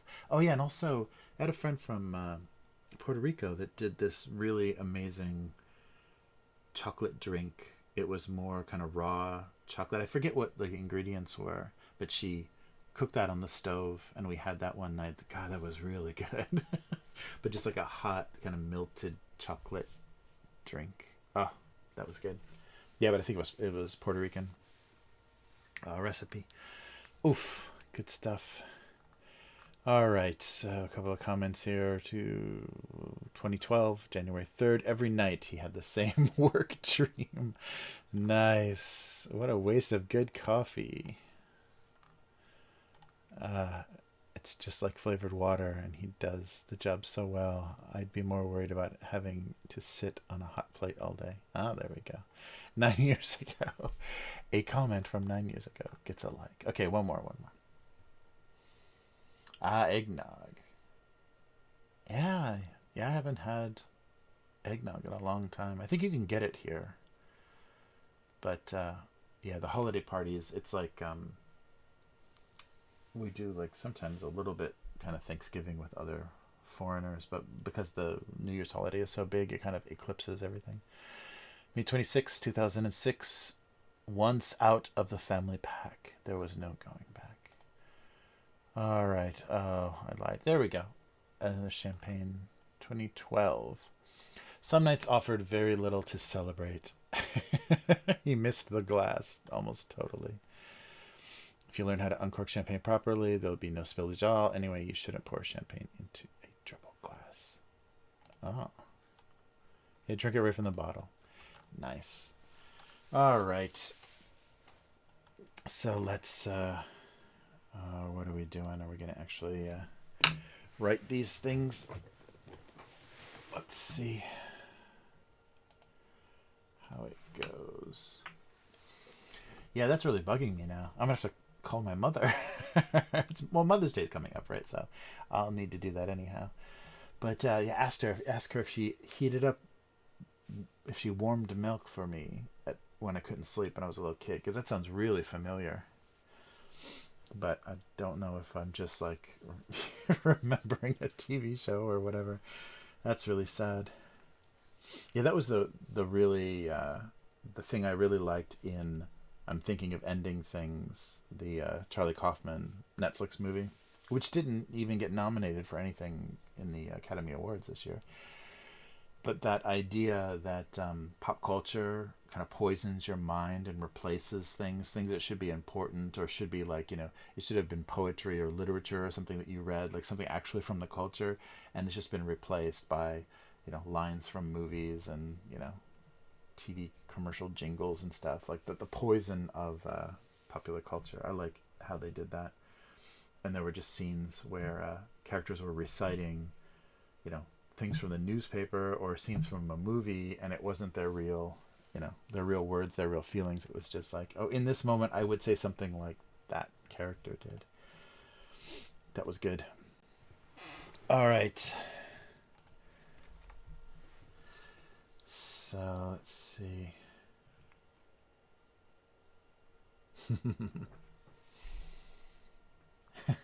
Oh, microwave milk. I don't know. I guess I wonder if that's too harsh a way to heat milk. Yeah, because I just remembered the gentle thing. I don't know though. I don't know if that would even as a kid like yeah. I think milk works. I'm not sure as an adult if it has the same. That's really weird. That's really bugging me now. The hot milk thing. Damn. I've got something funny to show you too for the convenience store thing. So I got the mini cola, but there's something even funnier that goes along with those candy cigarettes. All right, so something about something salad dressing. So they weren't quite sure how to proceed from here. Everything seemed to be in place except for the will to make a salad.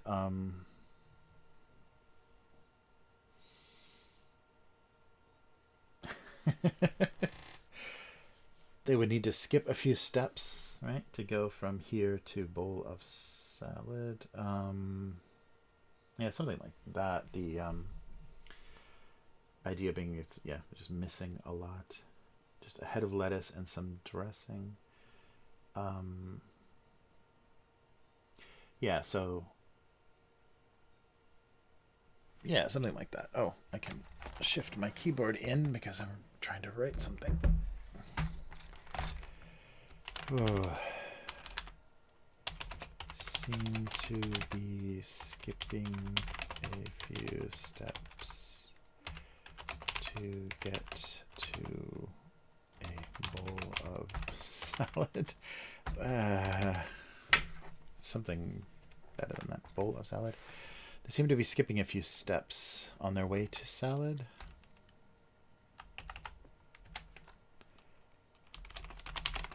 Way to salad.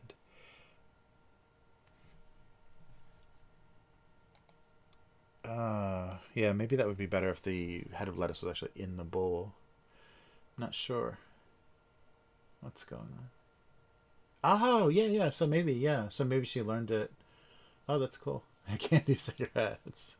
Okay, candy crack pipes. Yeah, I think that should be the next thing. Yeah, yeah.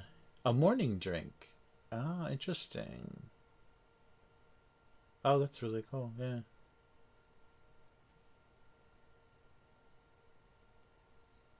Ah. Yeah, I don't know. What is... Yeah, I don't know what the name of the drink was. I totally forget.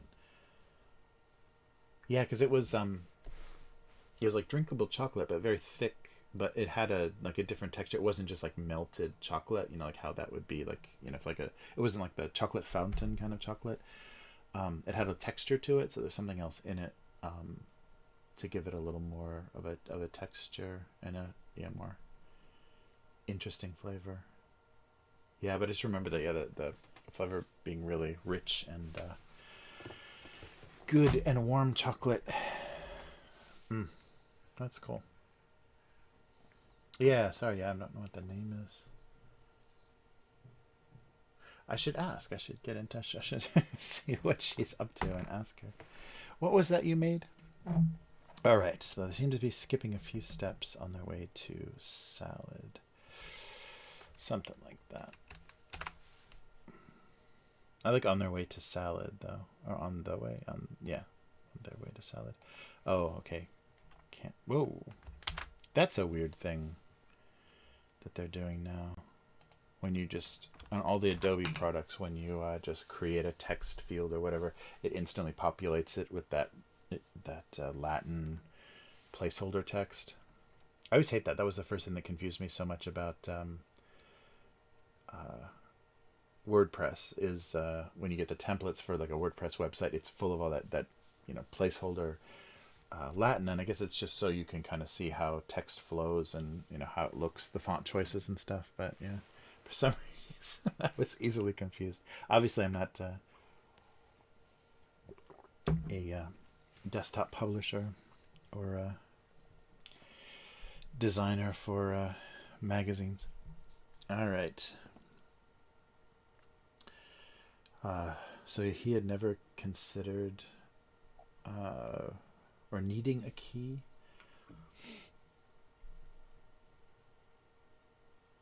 Oh yeah, what's that line? It comes with its own key. What was the yeah, there was some like survival. There's a situation like some kind of survival movie or whatever. It's like, great, I didn't bring a can opener. It's got its own key. It comes with its own key. Something like that. Oh, horchata. Oh, horchata was is that rice milk? That what was the there was a taqueria in Los Angeles near my house that had horchata on like a tap, not a tap, but like those machines. Yeah, machines with a little spout, like that would distribute milk or whatever. But they had that, so they had nice spicy food, and then that cool because it's kind of like rice milk and cinnamon. I think it's rice milk. It kind of tastes like rice pudding, but that was that was an amazing. I think that's horchata, right? It was an amazing combination. The flavor, I like that so much. That kind of milky, but not not heavy like milk. But I think there was cinnamon in it. It was like it tasted like rice milk and cinnamon, but sweetened. Oh, that was good. Oh, I don't think there's no way to get that anywhere around here. Okay, something about a key. Uh, so he suddenly realized the limitations of, or requiring, like depending on, relying on a can opener.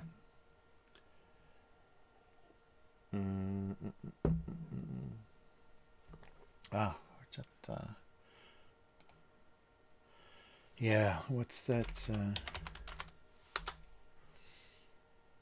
Yeah, that's it. Yeah, yeah. Oh, it's milk though. Milk beverages.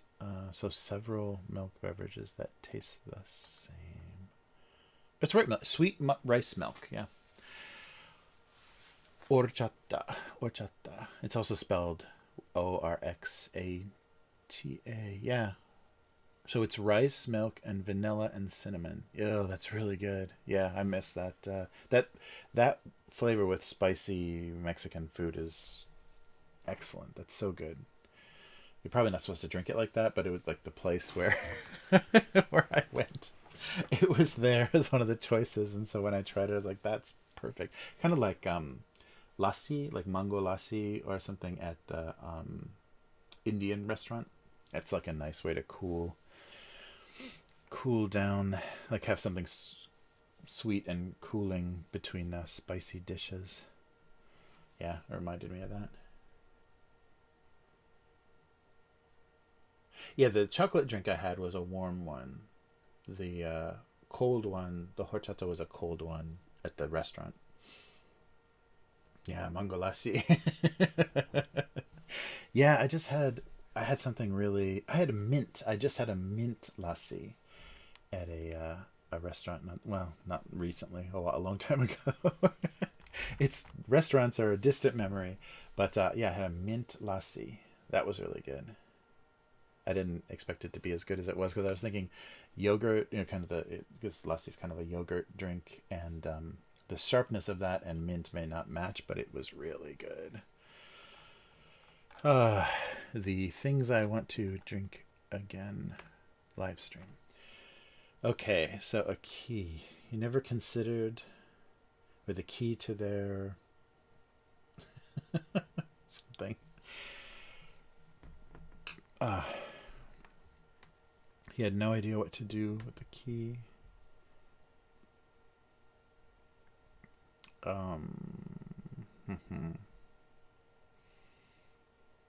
Hmm. Oh, nice. Yeah. The fruit sodas, right? Because I think I've had those at the because I used to go to a lot of the Mexican supermarkets in around my place, and yeah, you could get that in bottles. The Jamaica, yeah, flavor, yeah, and I forget like pineapple. They do like a pineapple, right? That's like a bunch of different fruit flavors. I think I like the pineapple if that was the case. Oh wow, no, I've never had those before. Oh, that sounds good. Wow, yeah, I haven't had any dessert at an Indian restaurant in a long time. Usually just have like like iced chai tea or another lassi or something at the end. I haven't had any of the desserts.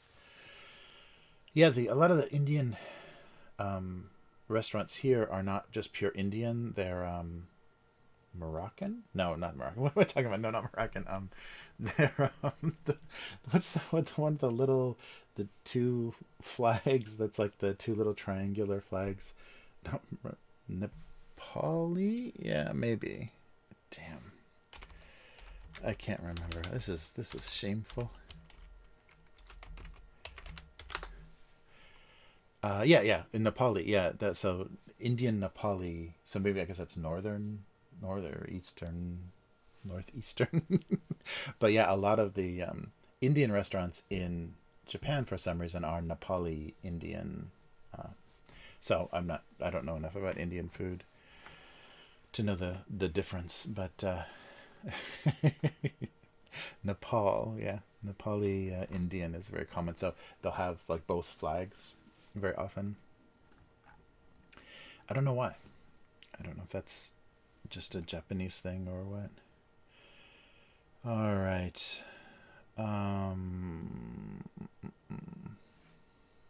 Jorito. Oh, yeah. Pineapple is the best. That's right. Yeah, I haven't had the maybe so that's what I was thinking of. Jorito. Joritos. Pineapple is so good. Uh, yeah. Oh man, this is driving me crazy. All the stuff I can't have. Let's not talk about all the stuff I cannot possibly have here. I'm gonna start getting all homesick and stuff. All right. A key. The function of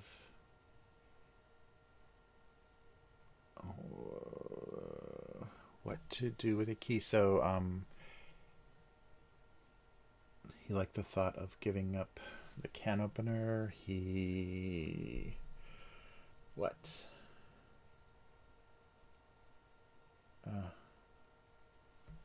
Let's see. Yeah, so what is it? So the other can, the sardine can already has a key. So he didn't know what to do with it. He wished he knew what to do with it. Something like that. One key. Yeah, right. Or like a saw scenario, right? Whoever gets the yeah. Or yeah, he didn't like the idea of taking turns with it. Well, yeah, but the can cannot be opened with a key, so I think that's got to be the joke. Is so maybe that's it. Yeah, he gave up trying to use a key, or it was optimistic. He was thinking. What was he thinking? Let's see.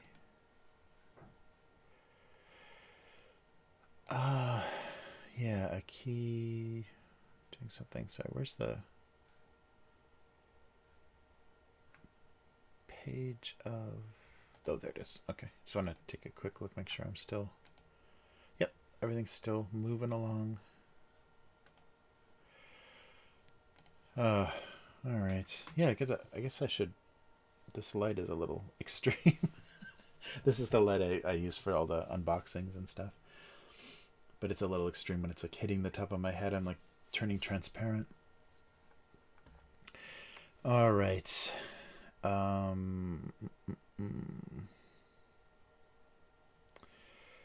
Key to everything.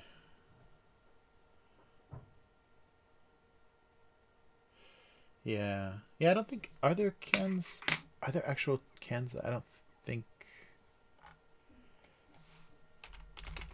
tin can with key.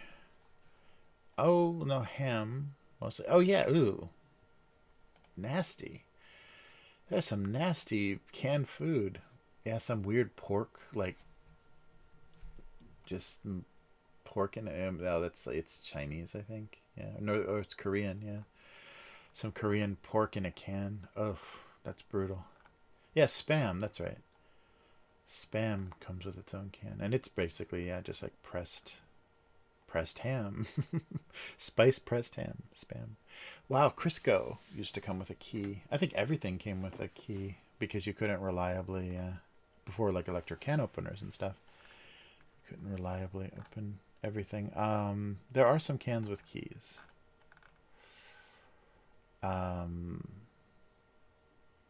So afraid of what they might find. The key to everything. Being more open. Damn.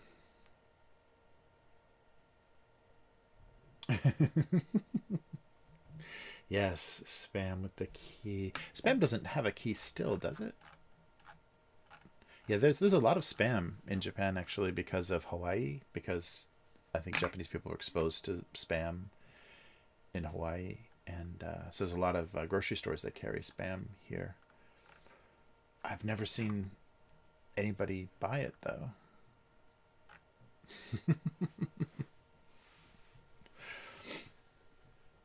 Yeah, yeah, and it. Oh, but how does it open? Yeah, it opens like around the side too, doesn't it? Yeah, because what I'm thinking of the just that sardine can where you like roll the whole top of it off, very cartoon style. But yeah, everything else you like put it in the side and just kind of take off a strip of the can.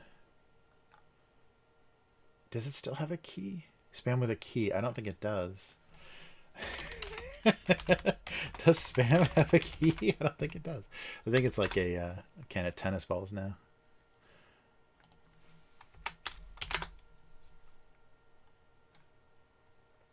Yeah, the old ones did. I haven't bought a can of spam.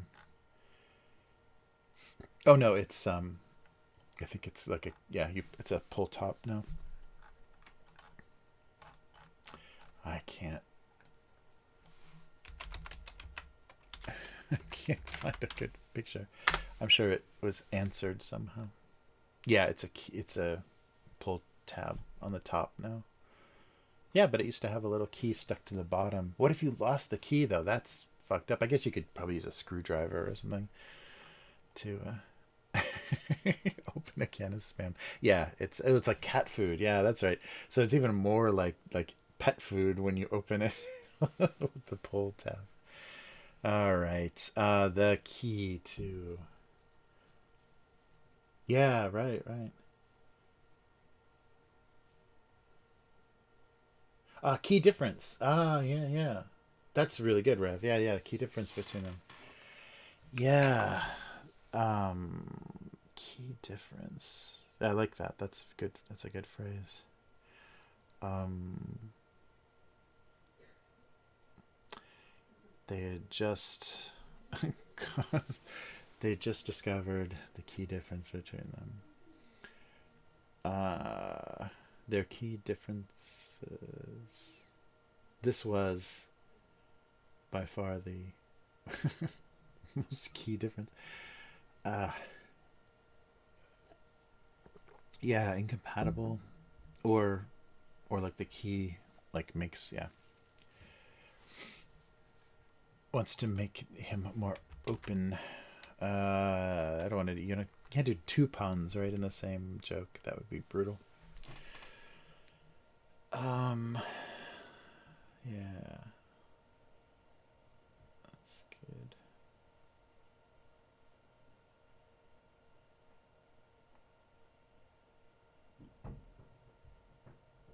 Yeah, so yeah, the kind of green can I was just thinking is like just vegetables or whatever, and the red one, the flatter red one, is like sardines or some kind of fish, oily fish, or it could be anything. I think they put any kind of fish in that little rolling can. Um,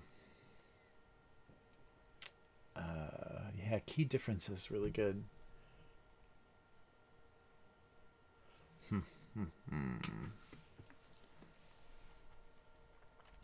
Or something was key.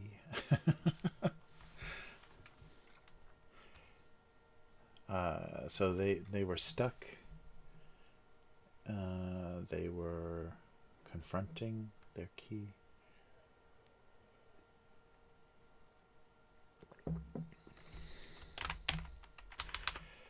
They were finally confronting, not double O, the key difference in their relationship between them. Yeah, instead of relationship, maybe. They were finally confronting the key difference between them. Key difference? Key differences? One of the key differences? The biggest, the biggest key difference? I think that's redundant.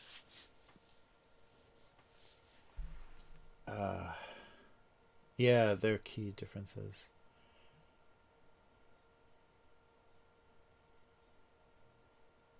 Yeah, maybe between them. Yeah. Oh, yeah, that makes it much short. Yeah, that's nice. There.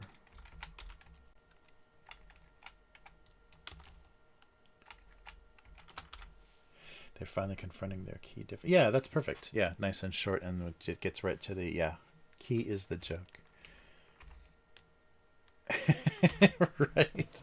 So the offering, or the bringing up a key in this situation is like, yeah, I can't do anything with that. I don't know what you thought how you thought I opened, but it doesn't involve a key. They're finally confronting their key difference. Yeah, that's perfect. That's nice and short, and thank you, Rev. Yeah, their key difference is much better. Yeah, I always try to get too wordy. Oh, no, not this one. Okay, so they were finally confronting their key difference. Okay, and they again.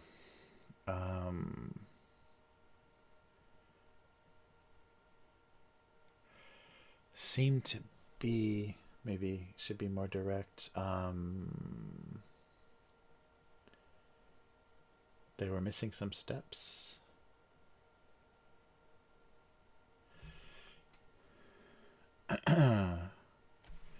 They were missing a few steps on their way to salad.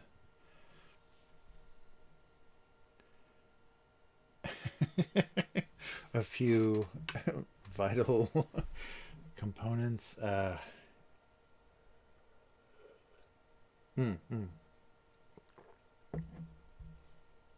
Oh yeah, right. Yeah, the key between them, because it literally was. Yeah, that's true. I like the shorter and sweeter is good though. I like the impact of the real short gag. They were missing a few steps on their way to salad. Something salad, or that joke or whatever. Step 1, and then and then yeah. Step 4, lots of money. Become rich.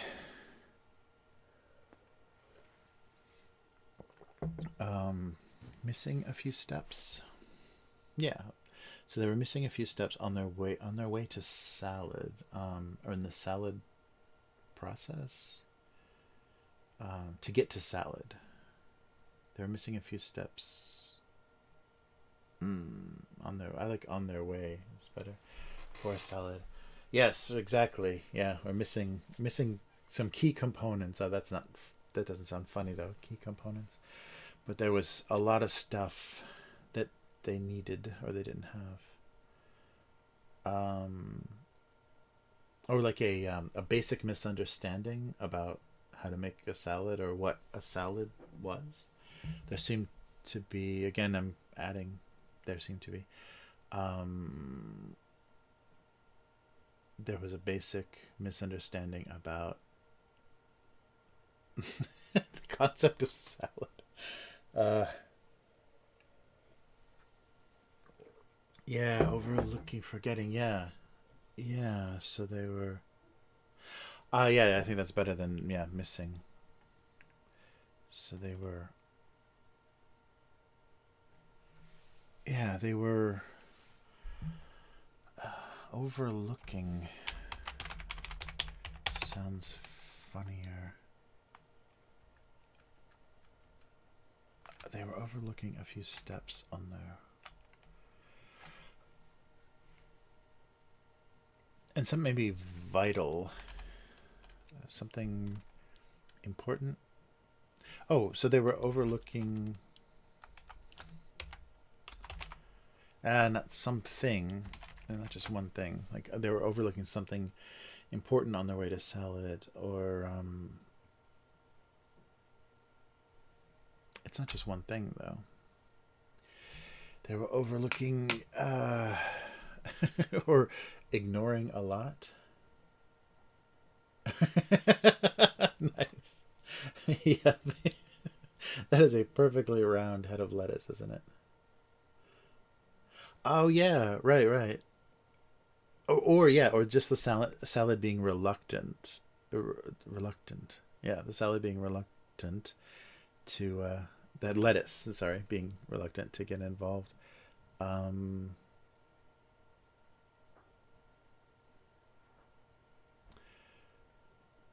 yeah, he suddenly had second thoughts about the whole salad thing. um,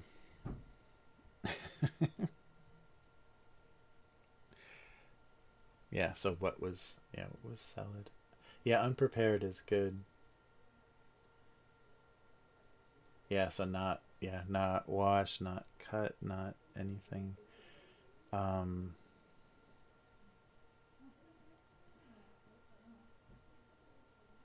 mm.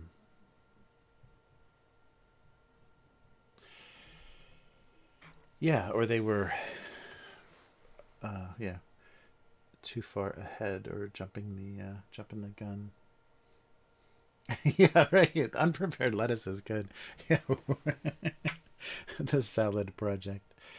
Uh, um,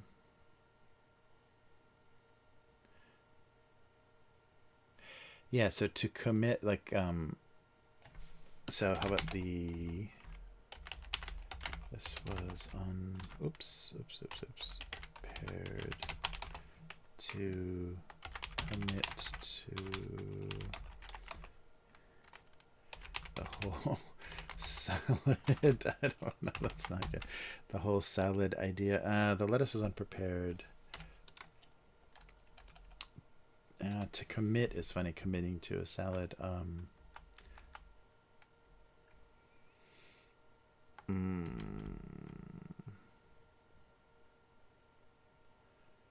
Whatever.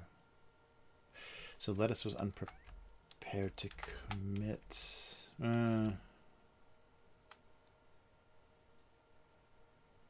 Unprepared when it came to salad, it just wasn't ready.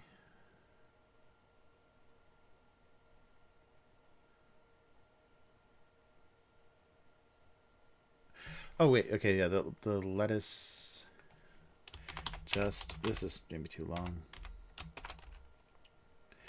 Wasn't ready to commit to the whole salad thing. Capital J. The lettuce just wasn't ready to commit to the whole salad thing. That sounds really familiar? Did it just do that joke? The whole salad thing. Yeah, so it sounds like it doesn't have any idea what a salad is. The lettuce just wasn't ready. Do I need the just?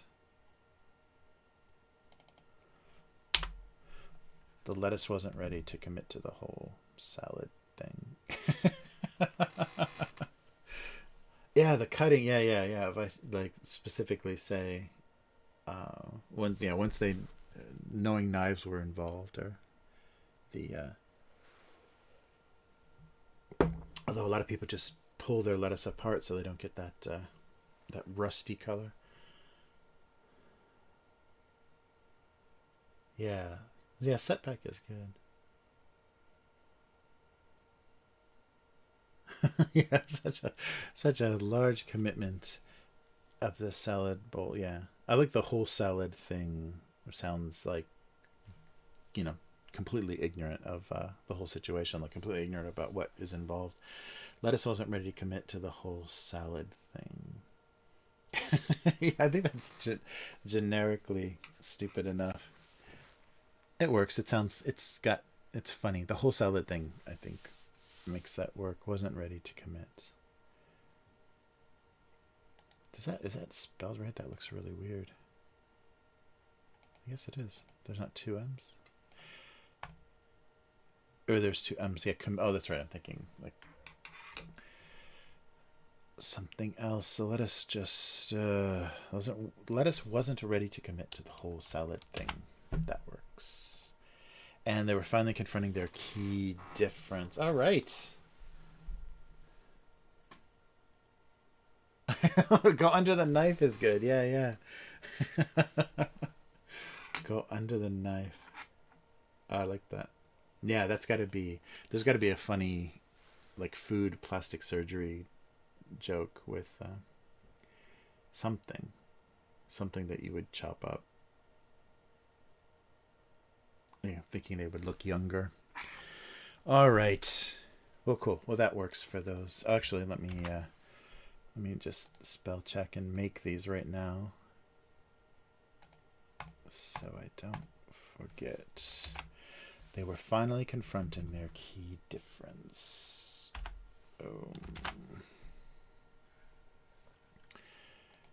And yeah, let me just put these in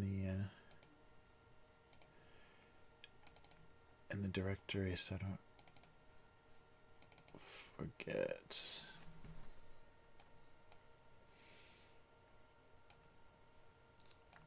Oh, sorry. Yeah, thanks guys for the help. That gets me moving my ideas around a lot more when other people are thinking as well. Yeah, otherwise I just get stuck. The lettuce wasn't ready to commit to the whole salad thing. Okay, and I already ran the spell check on that.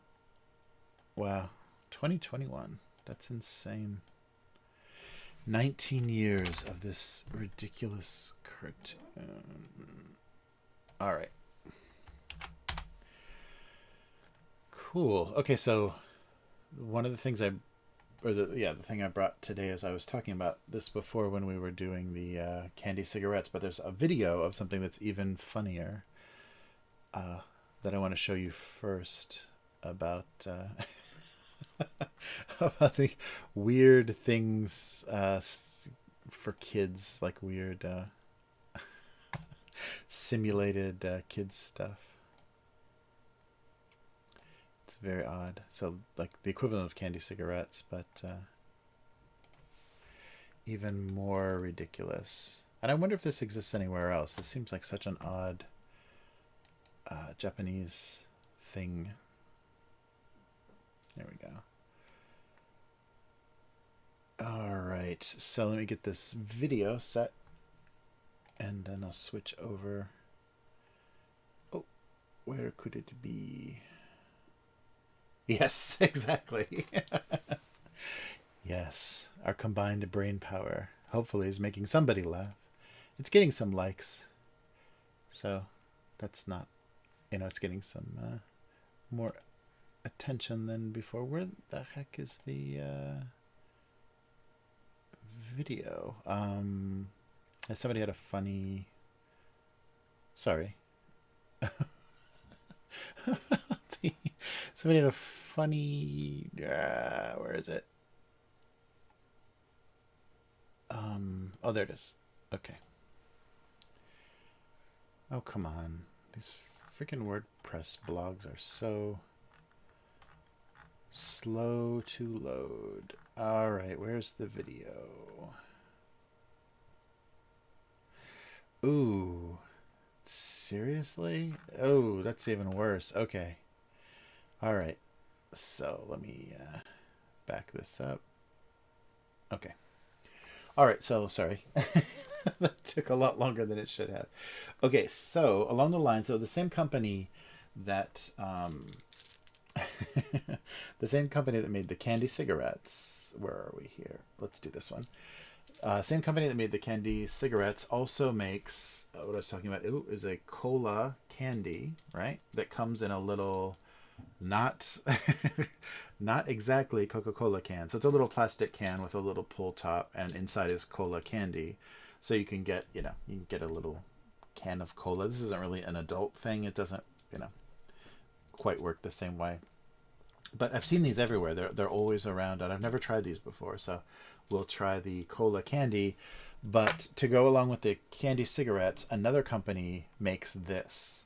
So this is, so basically the Japanese here is draft beer. So namabiru is like a draft beer, like tap off the tap. This is a kid's candy that does something really disgusting.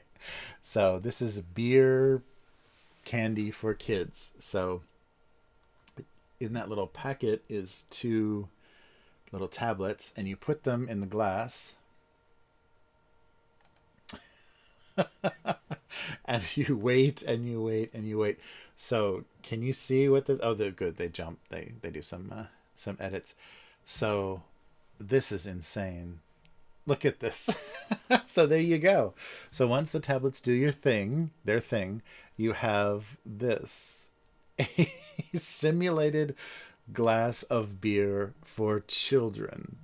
And the description on the blog says that it's a malt. It has a malty taste. So it's not alcoholic, of course, but it does taste a little bit malty like beer. So there's some sort of component, some malt wheat type component to it. But that was so hysterical. Like, so to go along with the candy cigarette idea, so you can actually like drink a kid's beer and smoke a chocolate cigarette. But I've never seen anything like that before. I can't imagine. As a kid, that would have been hysterical, because always we're asking. That was the thing. I think I know. Sorry, my family's just a bunch of alcoholics. But the kid's job was to go to the refrigerator and get everyone another beer, right? Like, so when the friends are visiting or whatever, the kid is not the bartender, but just the gopher for beer out of the fridge. So we would always ask them, when they would open the can, we'd ask them for a sip of beer when we were like little tiny kids, and didn't really like the taste of beer, but could kind of like endure it. But this is hysterical. Kids beer. So I've got to find these. I'll look probably online, because I've never seen them in the store, but I'll look online, and I don't know what company that is. I don't recognize the logo or anything, but they make a kids beer.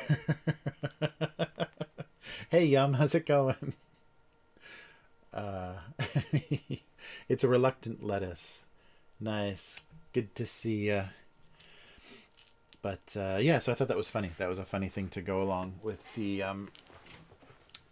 cigarettes. So we'll have to find other simulated adult materials from Japan. That's just bizarre. Do you think they have like fake kids pornography or something? They have like magazines, like girly magazines for kids that are just like I guess that would be child porn, right? Like 5-year-olds in lingerie. Anyhow, let's do this.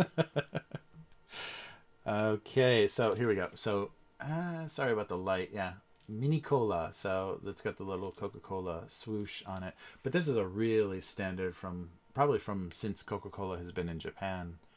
They were knocking this off. So this is a mini cola candies. Yeah, it is like Alka-Seltzer. Little Alka-Seltzer beer tablets. That'd be funny if it was the drink for kids, but it was also the hangover remedy for adults. So as you can see, there's a little pull tab on this tiny can. I've never opened these before, and I'm not a huge fan of cola candy. It's usually not done very well, but in Japan, they can surprise you. You gotta have little tiny fingers to get your finger in there. There we go. Oh, not at all what I thought. Ah, right. So this is the same. What was it? Wagashi? What was the I'm totally blanking on the Japanese name for the starch candy. So like the cigarettes are part of that tradition of oh, come on. Now I'm in mochi hell. Yeah, there's no way I'm gonna find this. What was it? It's not Wagashi. That's something else. No.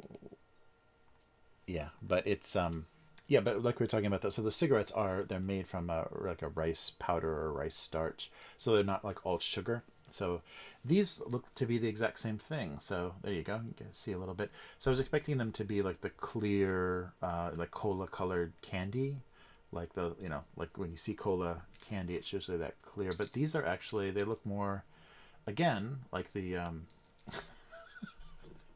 impossible to show. Okay, it's pretty small, but there you go. Da-da-da-dum. It's they're little, like little tablets. So these are cola flavored, but they've got the rice, that rice base. I had no idea. I always thought for sure because of the cola outside. Ooh, weird. They taste like cola, but they're also. Oh wow, they really taste like cola. That's bizarre, but they're rice. They're those the rice candy. So like the namone or like the other kind of more, you know, like Smarties or something like that. They have the consistency of Smarties, but they're not sour. They just taste like flat, warm cola. Yeah, it's like, so if you pour cola in a glass with no ice and you leave it sit out for a while and it gets flat and it gets room temperature and you take a drink, that's exactly what these taste like. Yeah, a little candy crack pipe. Yeah, I think Joe said that earlier. The candy cigarettes and the candy crack pipe. Oh man, yeah, kids have enough. Wow, these are much better than I thought. I usually don't like the hard candies that taste like cola because they're just kind of weird. But this is, I think, a lot of the, you know, not the whatever the secret ingredient is in Coca-Cola, but a lot of the ingredients that go into a cola flavored drink, they just put in these rice candies, and it tastes really, really close. It's really bizarre. So more like store brand cola or like RC cola or something. These taste much more like that than, you know, anything identifiable because they're not sweet. They're not as sweet as like Pepsi. But wow, really weird. Well, these are much better than I thought. That's amazing. Yeah, I always just avoid just because of the cola flavor. There's also a, for some reason, blueberry flavor of this exact thing. Mini cola. Wow. These are surprisingly good. I guess it's, you know, most of the stuff that sticks around, you know, that these have been around. I didn't get the origin date, but probably since Coca-Cola has been here, so probably from the 60s or whatever at least. Things that stick around for that long usually are not terrible. And always in Japan, it's not like too sickening sweet. It's really bizarre. So these came from that tradition of the rice powder candy candy stores, the penny candy stores, and it's really good. Yeah. Wow, that's a huge surprise. I expected to be making a horrible face at you. Mm-mm-mm. Wow. Yeah, it's fun. I mean, yeah, you can definitely spend a lot of time trying out different stuff. Yeah, I think I'm not going to get a chance to see the Super Nintendo Land. They closed again. I think Universal Studios is closed again, so nobody is enjoying Nintendo Land.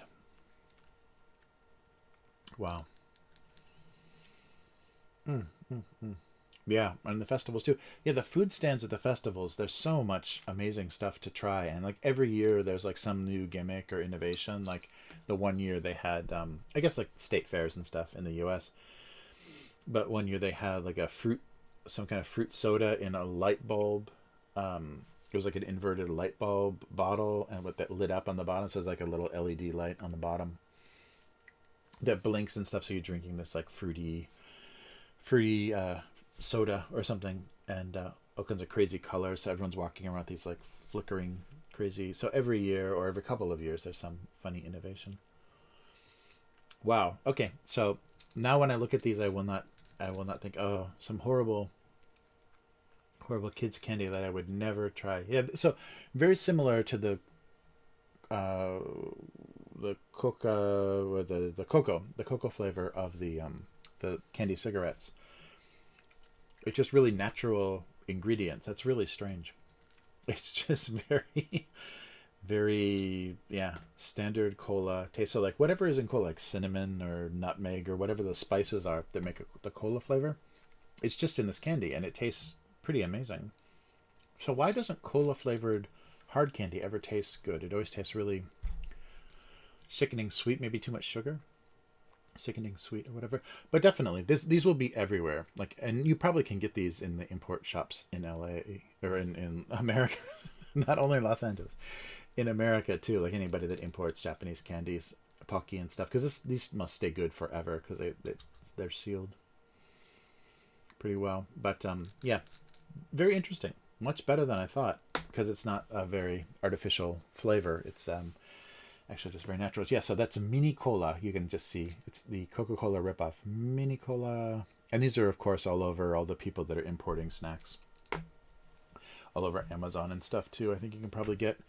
I'm really surprised every time I try to look up the company name or get a little bit of history about a certain candy.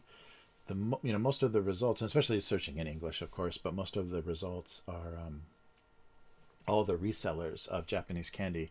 Like, in the UK and Canada, America, Australia, so many people are just importing Japanese snacks and candy. So those are all of your main results. Nice. Oh, yeah, let me go back to this screen. Yes, they do have tiny rooms here, that's for sure. Yeah, you can literally... the old style of measuring rooms is by tatami mats. So they make rooms as small as 3 tatami mats. So a tatami mat is about... It's supposed to be the space that a person takes to sleep. Well, that's a tiny Japanese person, almost in the fetal position, I think. But, the very... the most... they would take up almost all of that space. But there are 3 tatami mat rooms, and a mat is about 4 feet by like 2 feet wide. So like a rectangular shape. And so there are matted rooms. Oh, yes, it must be 2 feet. Yeah. Must be 2 feet wide. Yeah, so they line up, kinds of configurations. Like you usually see the 2 with the 1 at the top, or there's all kinds of those configurations. So yeah, the smallest room is the 3 mat room. And so a 3 mat room would be literally 6 feet by 4 feet. It's tiny. Really, really tiny. But yeah, you can get rooms like that. And you could also get like the capsule hotels, which are basically like, probably like a 6 by 3, 6 foot by 3 foot, maybe a little bit more than 6 foot. Yeah, a little coffin you can sleep in. Yeah. So, I saw Paulo lives in Japan. And he went, oh, nice. No, I haven't. No, I should take a look. He's a YouTuber. I should, take a look and see if he's got... Yeah, because people did get in. There were a lot of people that even... It launched... The Nintendo Land launched, and then there was limited... Like, they controlled the number of people, but you could still get in. So I had a few friends that took their kids... and it was, because of the limited crowd size, like you weren't guaranteed to get in, but once you were there, it was not crowded at all. You had, very easy to get pictures of everything and try everything because there were no lines or crowds. Yeah, right.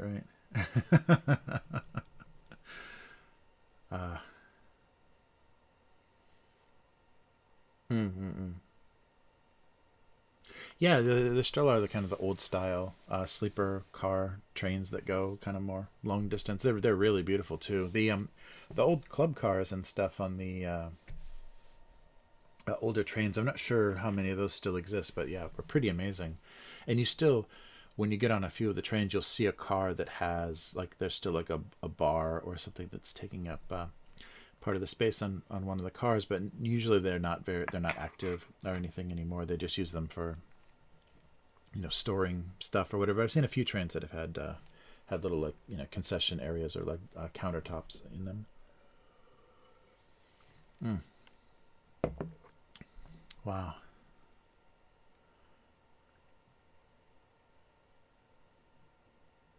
Oh, put a link. Go for it, Joe. Yeah, if you got Paulo's YouTube or his site or whatever. Yeah, put a link if you went to Nintendo Land. Yeah, because I think people got, if they took cameras, they probably got some pretty good footage from the first few months that it was open, because there was still kind of a partial lockdown, and so amusement parks were having limited crowd size. So yeah, if you were lucky enough to get in, you definitely had a nice time. That's cool. All right.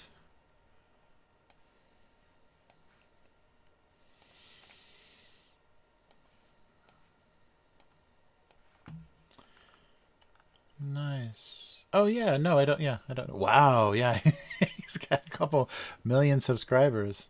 Dang. Oh, and he's got the hookup. Yeah, he's got a link for Boxu, the snack box. Nice. Damn. Yeah, there is some money to be made covering stuff in Japan. That's really cool.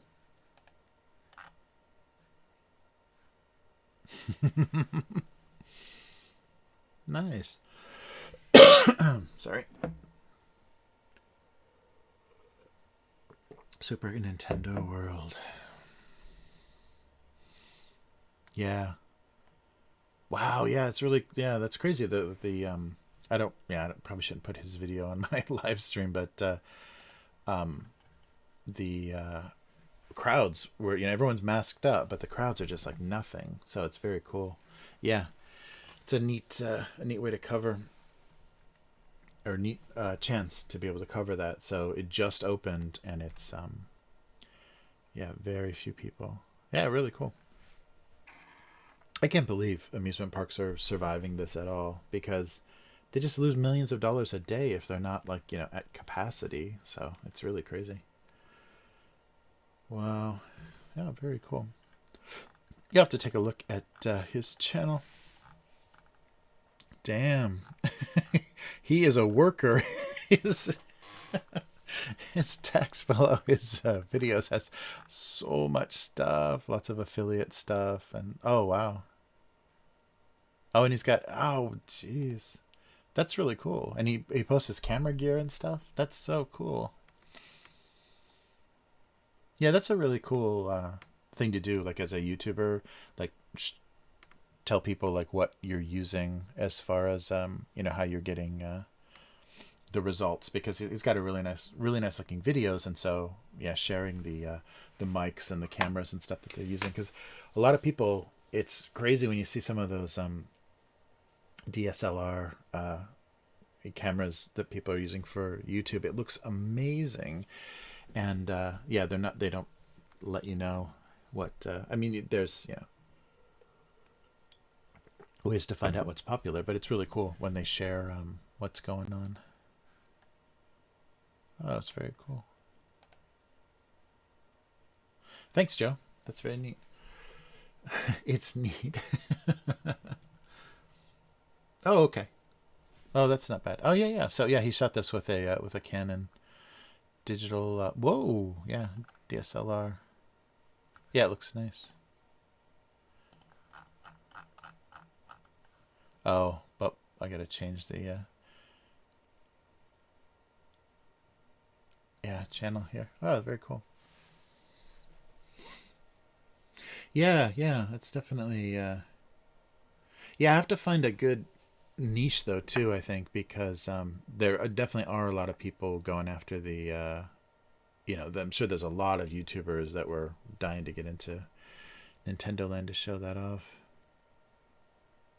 But wow, that's crazy. Oof. Yeah, really fun. Yeah, it seems like a good channel. He presents stuff really well. That sucks though. You gotta, like, he's doing videos, but since you're in public, you're having to wear a mask.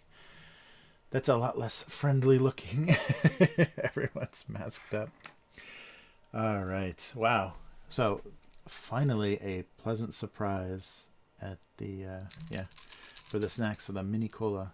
Oh, the only bad thing though is because it's a ring and you pull the ring, there's you know, you just gotta, the moisture is gonna get to these pretty fast. There's no way to reseal it. Yeah, there's no cap or anything you can, so it's just open, which means these are going to spill everywhere. But I guess kids are going to be chowing down on these because they're just they're very light, so you can go through them pretty fast. Oh, do they put the so they're not very sweet at all, so I'm curious, like, I bet this whole bottle, or this whole little can is very, yeah, not very bad calorie wise either. It doesn't say. Yeah, so from what I heard from people that went there, so you pay like $30 and you get a wristband, and that wristband has like an RFID chip or something in it, and you walk around the whole land and you like touch it to things. So like literally, like you punch the blocks and everything you touch with that. It keeps track of how many coins you got, and so then there's an app. There's a Universal Studios app that then you connect like your account or whatever to that bracelet, and keeps track of how many coins you have. So every time you visit, you can keep collecting more coins. So I'm not sure what it does. Oh, he's explaining right now. But yes, there's a lot of activities that are kind of these coin based things. And your bracelet, if you bought it, you can keep reusing it, but the bracelet gives you a way to keep track of what you earned during all the different activities. So yeah, pretty cool.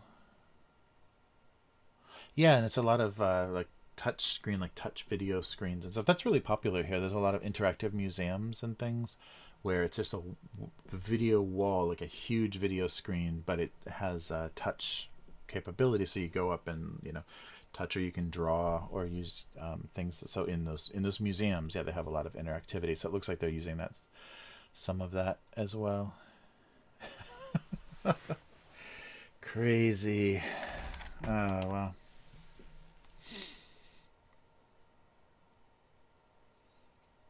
Oh, yeah, yeah. I'm sure. Yeah, they do a lot of like novel, and the food is not ever terrible. That's the thing that I really hate about like Disney and some of the amusement parks in the U.S. is the food is just such garbage. It's a lot of it is really miserable. So you're really hungry and tired, and you've just got these like garbage cheeseburgers or, you know, corn dogs or whatever. Some of the food is really messed up. So yeah, the food is usually a little bit better in the Japanese parks. So they don't think they have a mushroom burger. Nice, nice. Yeah, they really like, and especially for kids stuff. There's a lot of interesting, yeah, interactive museum stuff for kids, and there's a lot of like, you know, pop-up exhibits and stuff that'll have a lot of neat interactive stuff, a lot of kids stuff. But yeah, the I'm forgetting the name of that project, the something museum, and it's just meant to be kind of this creative interactive thing, but uses a lot of like technology and fractals and stuff, so you're kind of learning a little bit about a little math and a little science with the interactivity. But yeah, it's crazy. Spaghetti burger. Oh, that's the only thing that sucks is bacon here is terrible. Bacon here is just like back bacon, like Canadian bacon, like the big slab of basically ham, because it's not cured. This, you know, like American bacon is, so it's not crispy. It's just this big wet tongue of ham with big fat veins in it, on top of all the burgers. So usually it's draped over a burger. So you've got a hamburger and you got this like weird tongue of, like, you know, basically kind of salty ham sticking out of it. So that's a real disappointment, is there's very few places where you can get actually like smoked bacon or nice cured bacon in in Japan. But yeah, so bacon cheeseburgers and things are always a little disappointing because of what they think bacon is. Oh, that's cool. Yeah, I'm not sure. Yeah, that doesn't sound familiar. Yeah, I forget. But maybe that was just the name of the, what I'm thinking of is like the name of the project or something, whatever they were calling it for a Like the project named it may have been something like that. Crazy. Wow, yeah, this guy's got quite a channel. I still love like these like super popular videos. Like it's got like 320,000 views, and there's still like 200 people going boo. And I wonder if it's just people reacting to the fact like they're they're doing a dislike or a thumbs down because they can't go, or he look like he's enjoying something they won't get to try or whatever. So I wonder if it's just like anger and bitterness that makes people do that, because always with these very positive, like there's so many YouTubers that are so positive and just do really inoffensive, just like, yeah, look at this, isn't this nice thing. So what is it that makes people go, fuck this guy, dislike, this whole video is garbage because I can't try that hamburger or whatever. I don't know. It's really funny. Yeah, so you can get like Costco. They have Costco here, and you can get American bacon at Costco or some of the import shops. But yeah, it doesn't. Yeah, in restaurants and things, if it says it's got bacon on it, it's not. It's not the American idea of bacon. Yeah.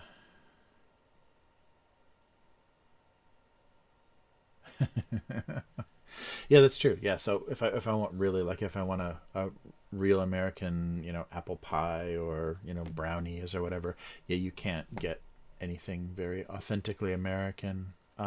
There was a one of the times I was in Tokyo, there was a pop up pie store that had amazing fruit pies. They had like blueberry, cherry, apple pies, and really big, sorry, really big pieces. But the like one cut was like $10 almost. But the piece of the pie, it was pretty big. It was almost like a quarter of a pie. Pretty expensive, but it was really good fruit pies, and it was just like a temporary pop-up thing. And I guess there was like a main store somewhere in Tokyo, but in one of the department stores they had that. So they do occasionally do things correctly or American style, I should say. I can't believe I just equated American style and correctly, the way I'm accustomed to, I should say. But yeah, so that's very that's kind of the challenge here. But there's so many like kind of culinary influences in Japan. I don't think American is even close to the biggest influence here. I think more Portuguese and German styles of like pastries and bread and stuff is much more common here. So America is a much later and smaller influence on the food, except for McDonald's and all that good stuff. Oh, that's really cool. Yeah, I'll have to take a look at this channel. Yeah, so yeah, it's right. You've mentioned this channel before. I remember you saying, yeah, a day in the life of. It's a really good idea. Yeah. Oh, very clever. Wow. Yeah, he's definitely earned that audience. That's pretty cool. Wow. Yeah, and I like that. I like people that have like a more. I'll take a look at the videos, but a more like honest opinion of things. So many of the travel YouTubers and stuff, it's so cringy and just annoying how they travel and what they decide to show and stuff, because it's just the you know gloating kind of nonsense that they've got. They've got like a $10,000 camera, and they're walking around in places that you're probably not going to see or probably not going to spend time, probably can't afford to go to, and showing off. That's really disgusting. I hate that kind of travel video. Oh man. But wow, I think I did it. Yeah, so sorry for the early start, but I thought yeah, since everyone was around today, I may as well get after it.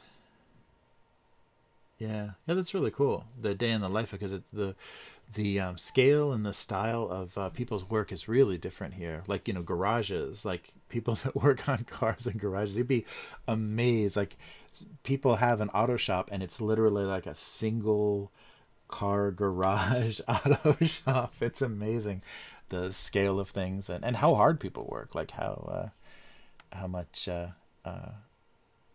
how much actual work people have to do.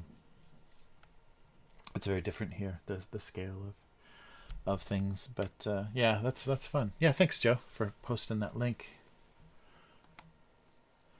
Ah, yeah. Oh, wow. Yeah, that's gotta be that's tricky too, especially in Tokyo if you're looking for the so Tokyo real estate market is like, Manhattan. It's like it's just nonsense. You're paying like 5 grand, a month for nothing, and you got to go like an hour, no, probably 2 hours outside the city to get even a slightly affordable price.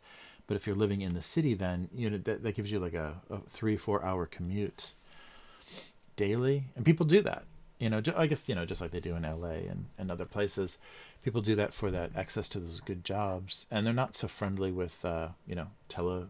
They call it telecommuting here for working remotely. They're not so friendly with working remotely here, so they're never gonna solve that anytime soon because they want you. They want to, yeah, abuse you in person. They don't want to do it through email or on a webcam. So yeah, it's a very crazy thing. So people tolerate a lot of really insane commutes here, and it's not a big country. And a lot of the companies are very very very modernized, very the technology is good, but there's still a few things. It's just like that weird contradiction that Japan always is they do some very cutting edge things, but they have these like um, what's it called? Just kind of an addictions or like customs that they want to maintain these older customs or these older styles of things. So like signatures here are done with the what they call the hanko, so like a stamp of the kanji of your name, and you have kind of a small one that's not officially registered but says your name. And so when you have approved documents or you've seen things or whatever, you just want to show that your hands have been on something and you're aware of it, or for memos and things, you have to put your little mark, your little hanko on things. And they don't want to do a digital version of that. They're trying, but still, so many people want to see that everything's stamped and everything. There's paper, like a paper trail and stuff. So it's kind of weird.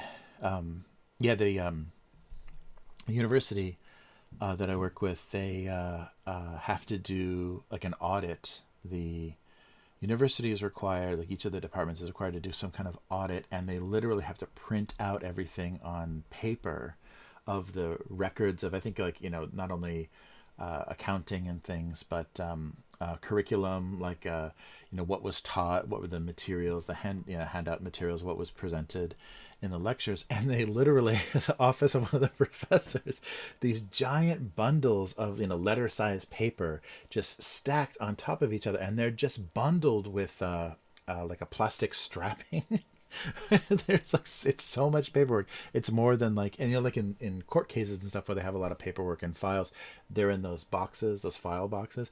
They literally just bundle all of this paperwork up, and it's all picked up and to be held or reviewed or whatever by whoever is auditing. Is required to audit that stuff to make sure that whatever the level of the education or whatever. But that was insane to see that. It looks so primitive and so like bizarrely analog, and something that could be handled with databases or spreadsheets or whatever. But it was literally these letter sized pages of, and I think some of them were like like connected together with like brads or like spirals, but they were all bundled together, like when you would recycle trash, like paper trash. It was crazy. Yeah. But yeah, it's funny. So there's a weird kind of link to the past that's hard to break in Japan. So that contradicts. That makes it a weird contradiction. You're kind of doing these weird, just two things at once. Very modern, very new style, and then also very old at the same time. They always have that, yeah, weird connection. Mm. Yeah, that's very funny. Yeah, and so apartment hunting, it's just got to be a complete nightmare. And there are apartment buildings that won't let foreigners. They have like weird biases, and there's no protection as far as I know. Like I've never had to do that. I've never had to rent an apartment here, so as far as I know, there's no legal protection against what's it called, housing discrimination. So there's no discrimination laws, I think, or there maybe are, but who knows how strongly they're enforced. So buildings can just say no foreigners. Very easy. No Irish, no foreigners. They can very easily discriminate. And so there's places that you just won't be able to have access to. Uh, yeah, it's crazy. Yeah, what if he touches on that? I'm sure it looks like his stuff is pretty kind of upbeat, so maybe he won't touch on the quiet racism of Japan. That would be my whole channel. That's why I would never be popular on YouTube. It's like, let's talk about how terrible Japanese people are and how they think all foreigners look alike. And yeah, it's crazy.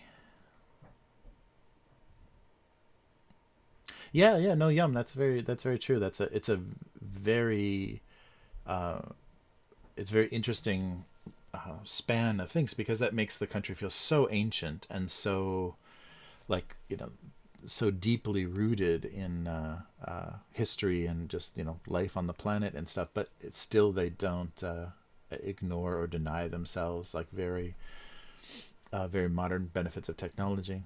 Yeah, I was watching some old just film footage of Japan, and they showed the last steam engine that they were retiring, like the kind of coal-fed steam engine on one of the lines, and right next to it was the Shinkansen, the bullet train. So they had the two, just like more than 100 years apart technologies, and one was being retired, and the one that they had, so it was like 65, I think, late 60s maybe, and the Shinkansen that they were showing wasn't even the newest, like insane ones that are so sleek and so long and crazy. It was like one of the earlier designs, so it doesn't even look as crazy as they do now.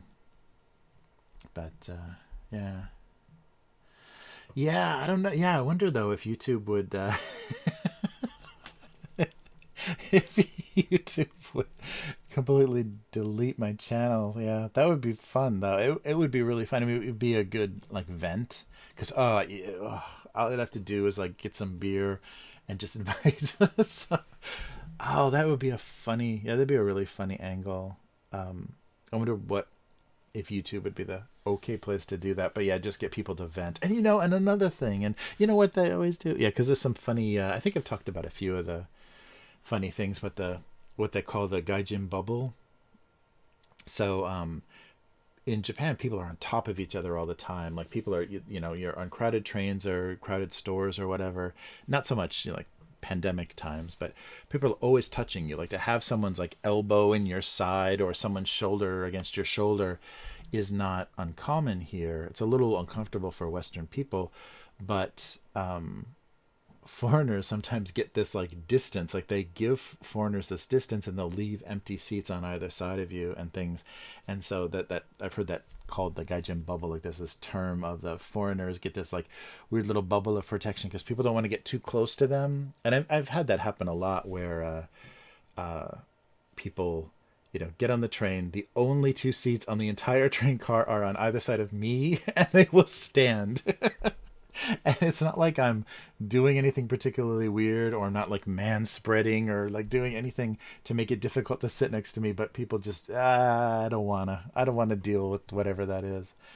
So there's a funny kind of like I'd prefer not to thing. And I can understand in some situations, especially if it's two foreigners, because they'll be very loud and talking and gesturing and stuff, so you don't want to sit next to something that seems so aggressive or whatever. But when people are just sitting silently on the train, yeah, sometimes the two seats that are open are the ones on either side of you. But yeah, I don't know. That would be so fun to rant about that. But and there's probably some pretty dark stuff too, because I know my wife has a friend whose husband's from Bolivia, and he gets harassed pretty hardcore by the police. He's always, they're always asking for ID, and they're always running his license plate and stuff in his car. So yeah, there's definitely some harassment by police, and they just kind of choose certain people. It might be certain areas too, because I think he works at a company that's all foreigners. It's all like Latin American immigrants, and so maybe the police are just particularly assholes in that area or around where they would like go to the beach or whatever in that area. Yeah. Yeah, right, right. Yeah, that's true. The you got to be.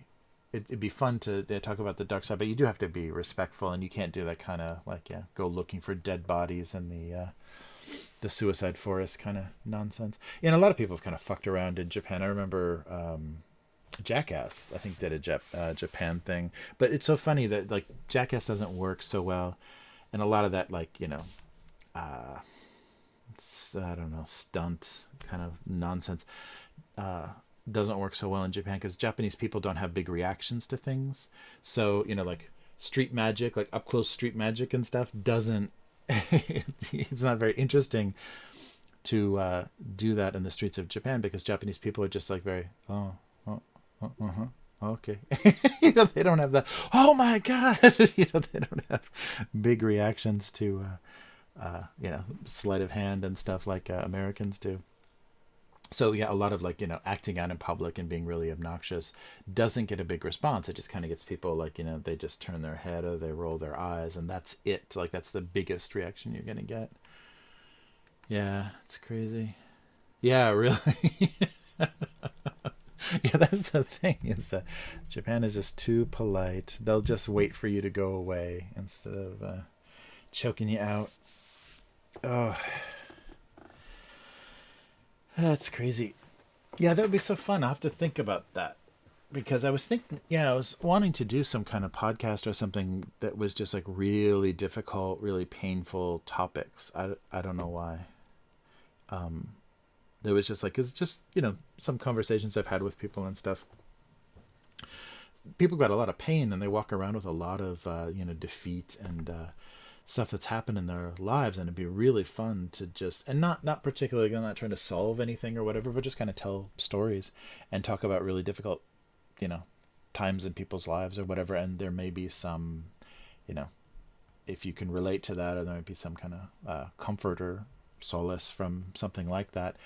And for some reason, I was thinking about that a lot, about just having like a really painful topic podcast. And so racism in Japan would be a good thing to keep touching on.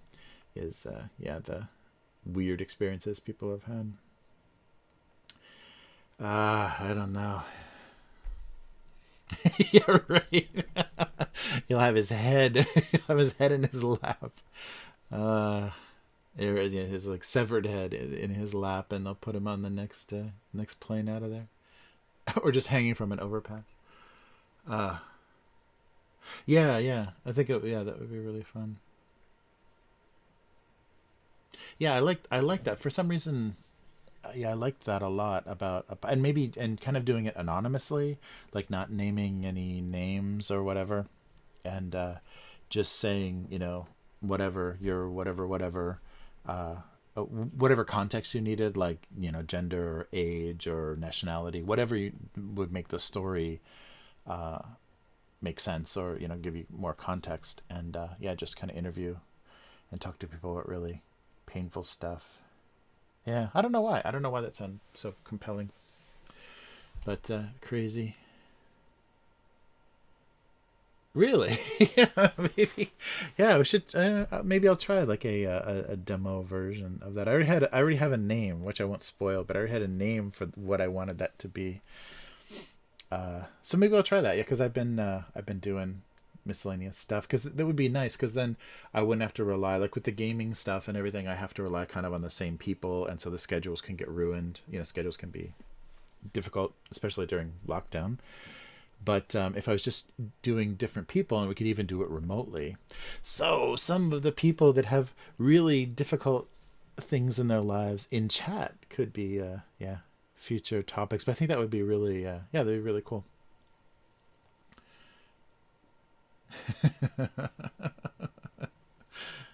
uh All gas, no brakes. Nice. Yeah, but I'll give I'll think about that, because that might be another fun thing to do. Yeah, and I want to look at like what is already out there, so it doesn't feel like I'm um going over, stepping on anybody's genre they've already established or whatever. But I'll have to look on look at podcasts and see if there's anybody doing that. But I think it's more like, true crime and, like, yeah, that kind of stuff is more prevalent. So this might be interesting. You're just like, yeah, personal stories.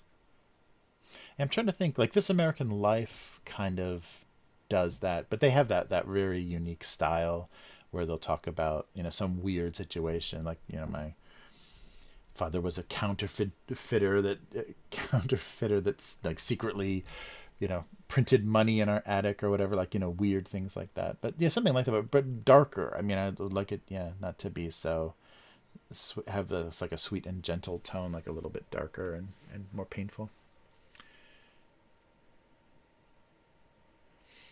Oh yeah, I'll take a look. Yeah, no, I don't know. All gas, no brakes. I will take a look. Yum. Yeah, I don't know that one. I like the name. Uh, yeah, it's crazy. Damn, these giant channels.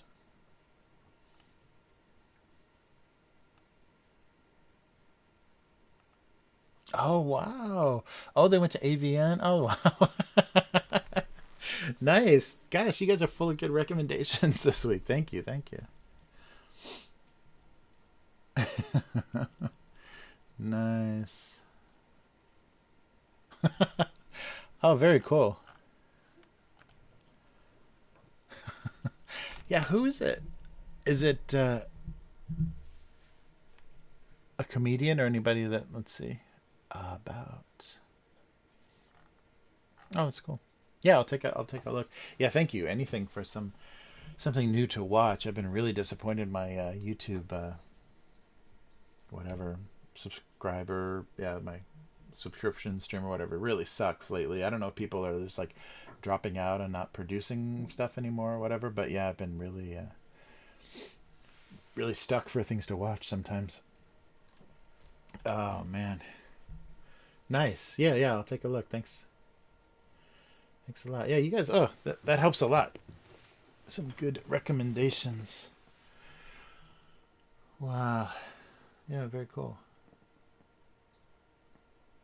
Oh, cool. Yeah, yeah, it looks like, yeah, because one of there was a porn convention and stuff. Yeah, so that's cool. And what, Talladega? Yeah, there was so NASCAR.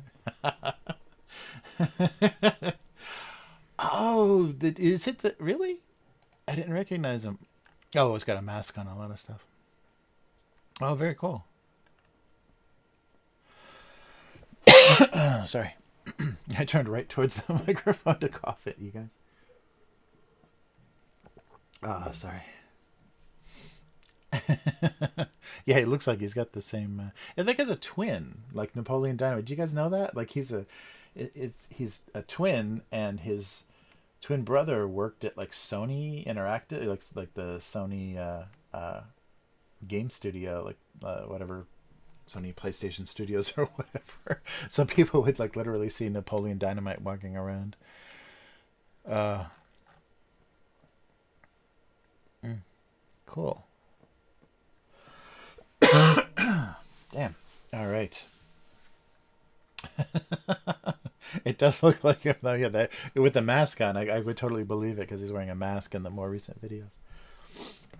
Uh, nice. Yeah, that's got to be a rough. I guess he did do a couple of movies after that, but that character was like so one note, and so him, I guess that actor didn't ever get out from under that.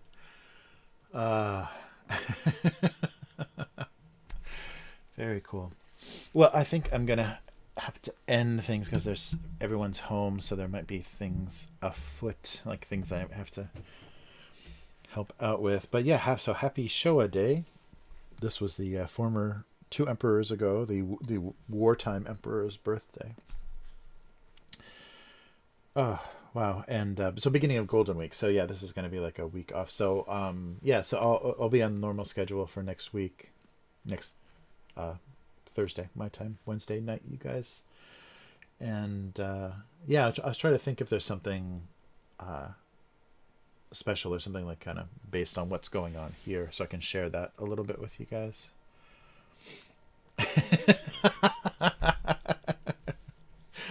That would be insane. Yeah, what? Yeah, both of them dressed as Napoleon Dynamite doing like a couple or yeah, like a pairs dance. Yeah, that would be insane.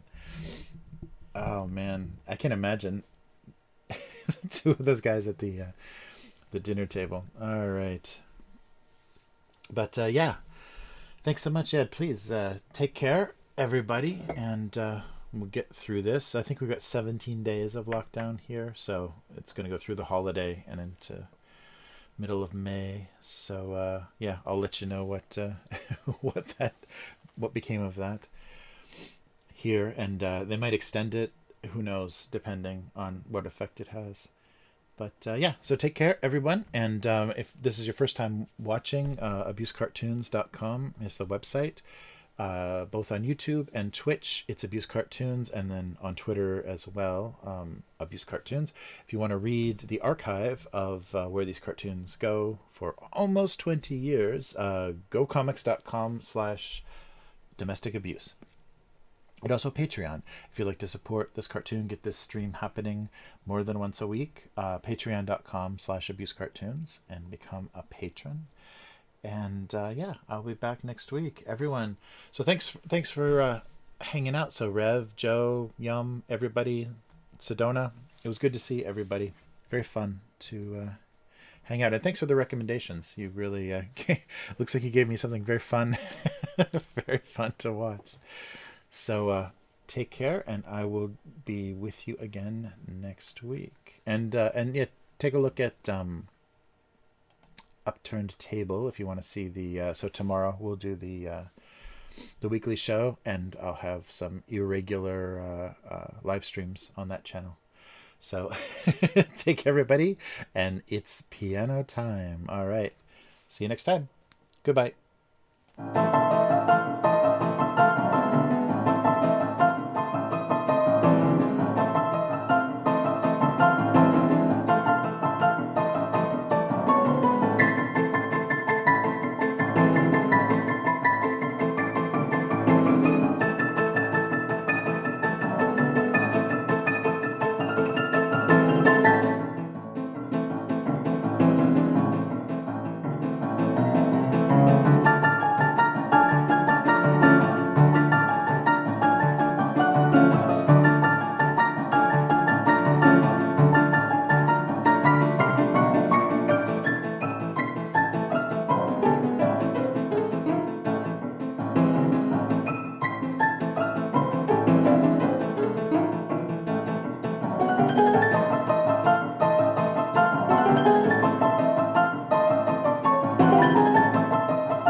Bye.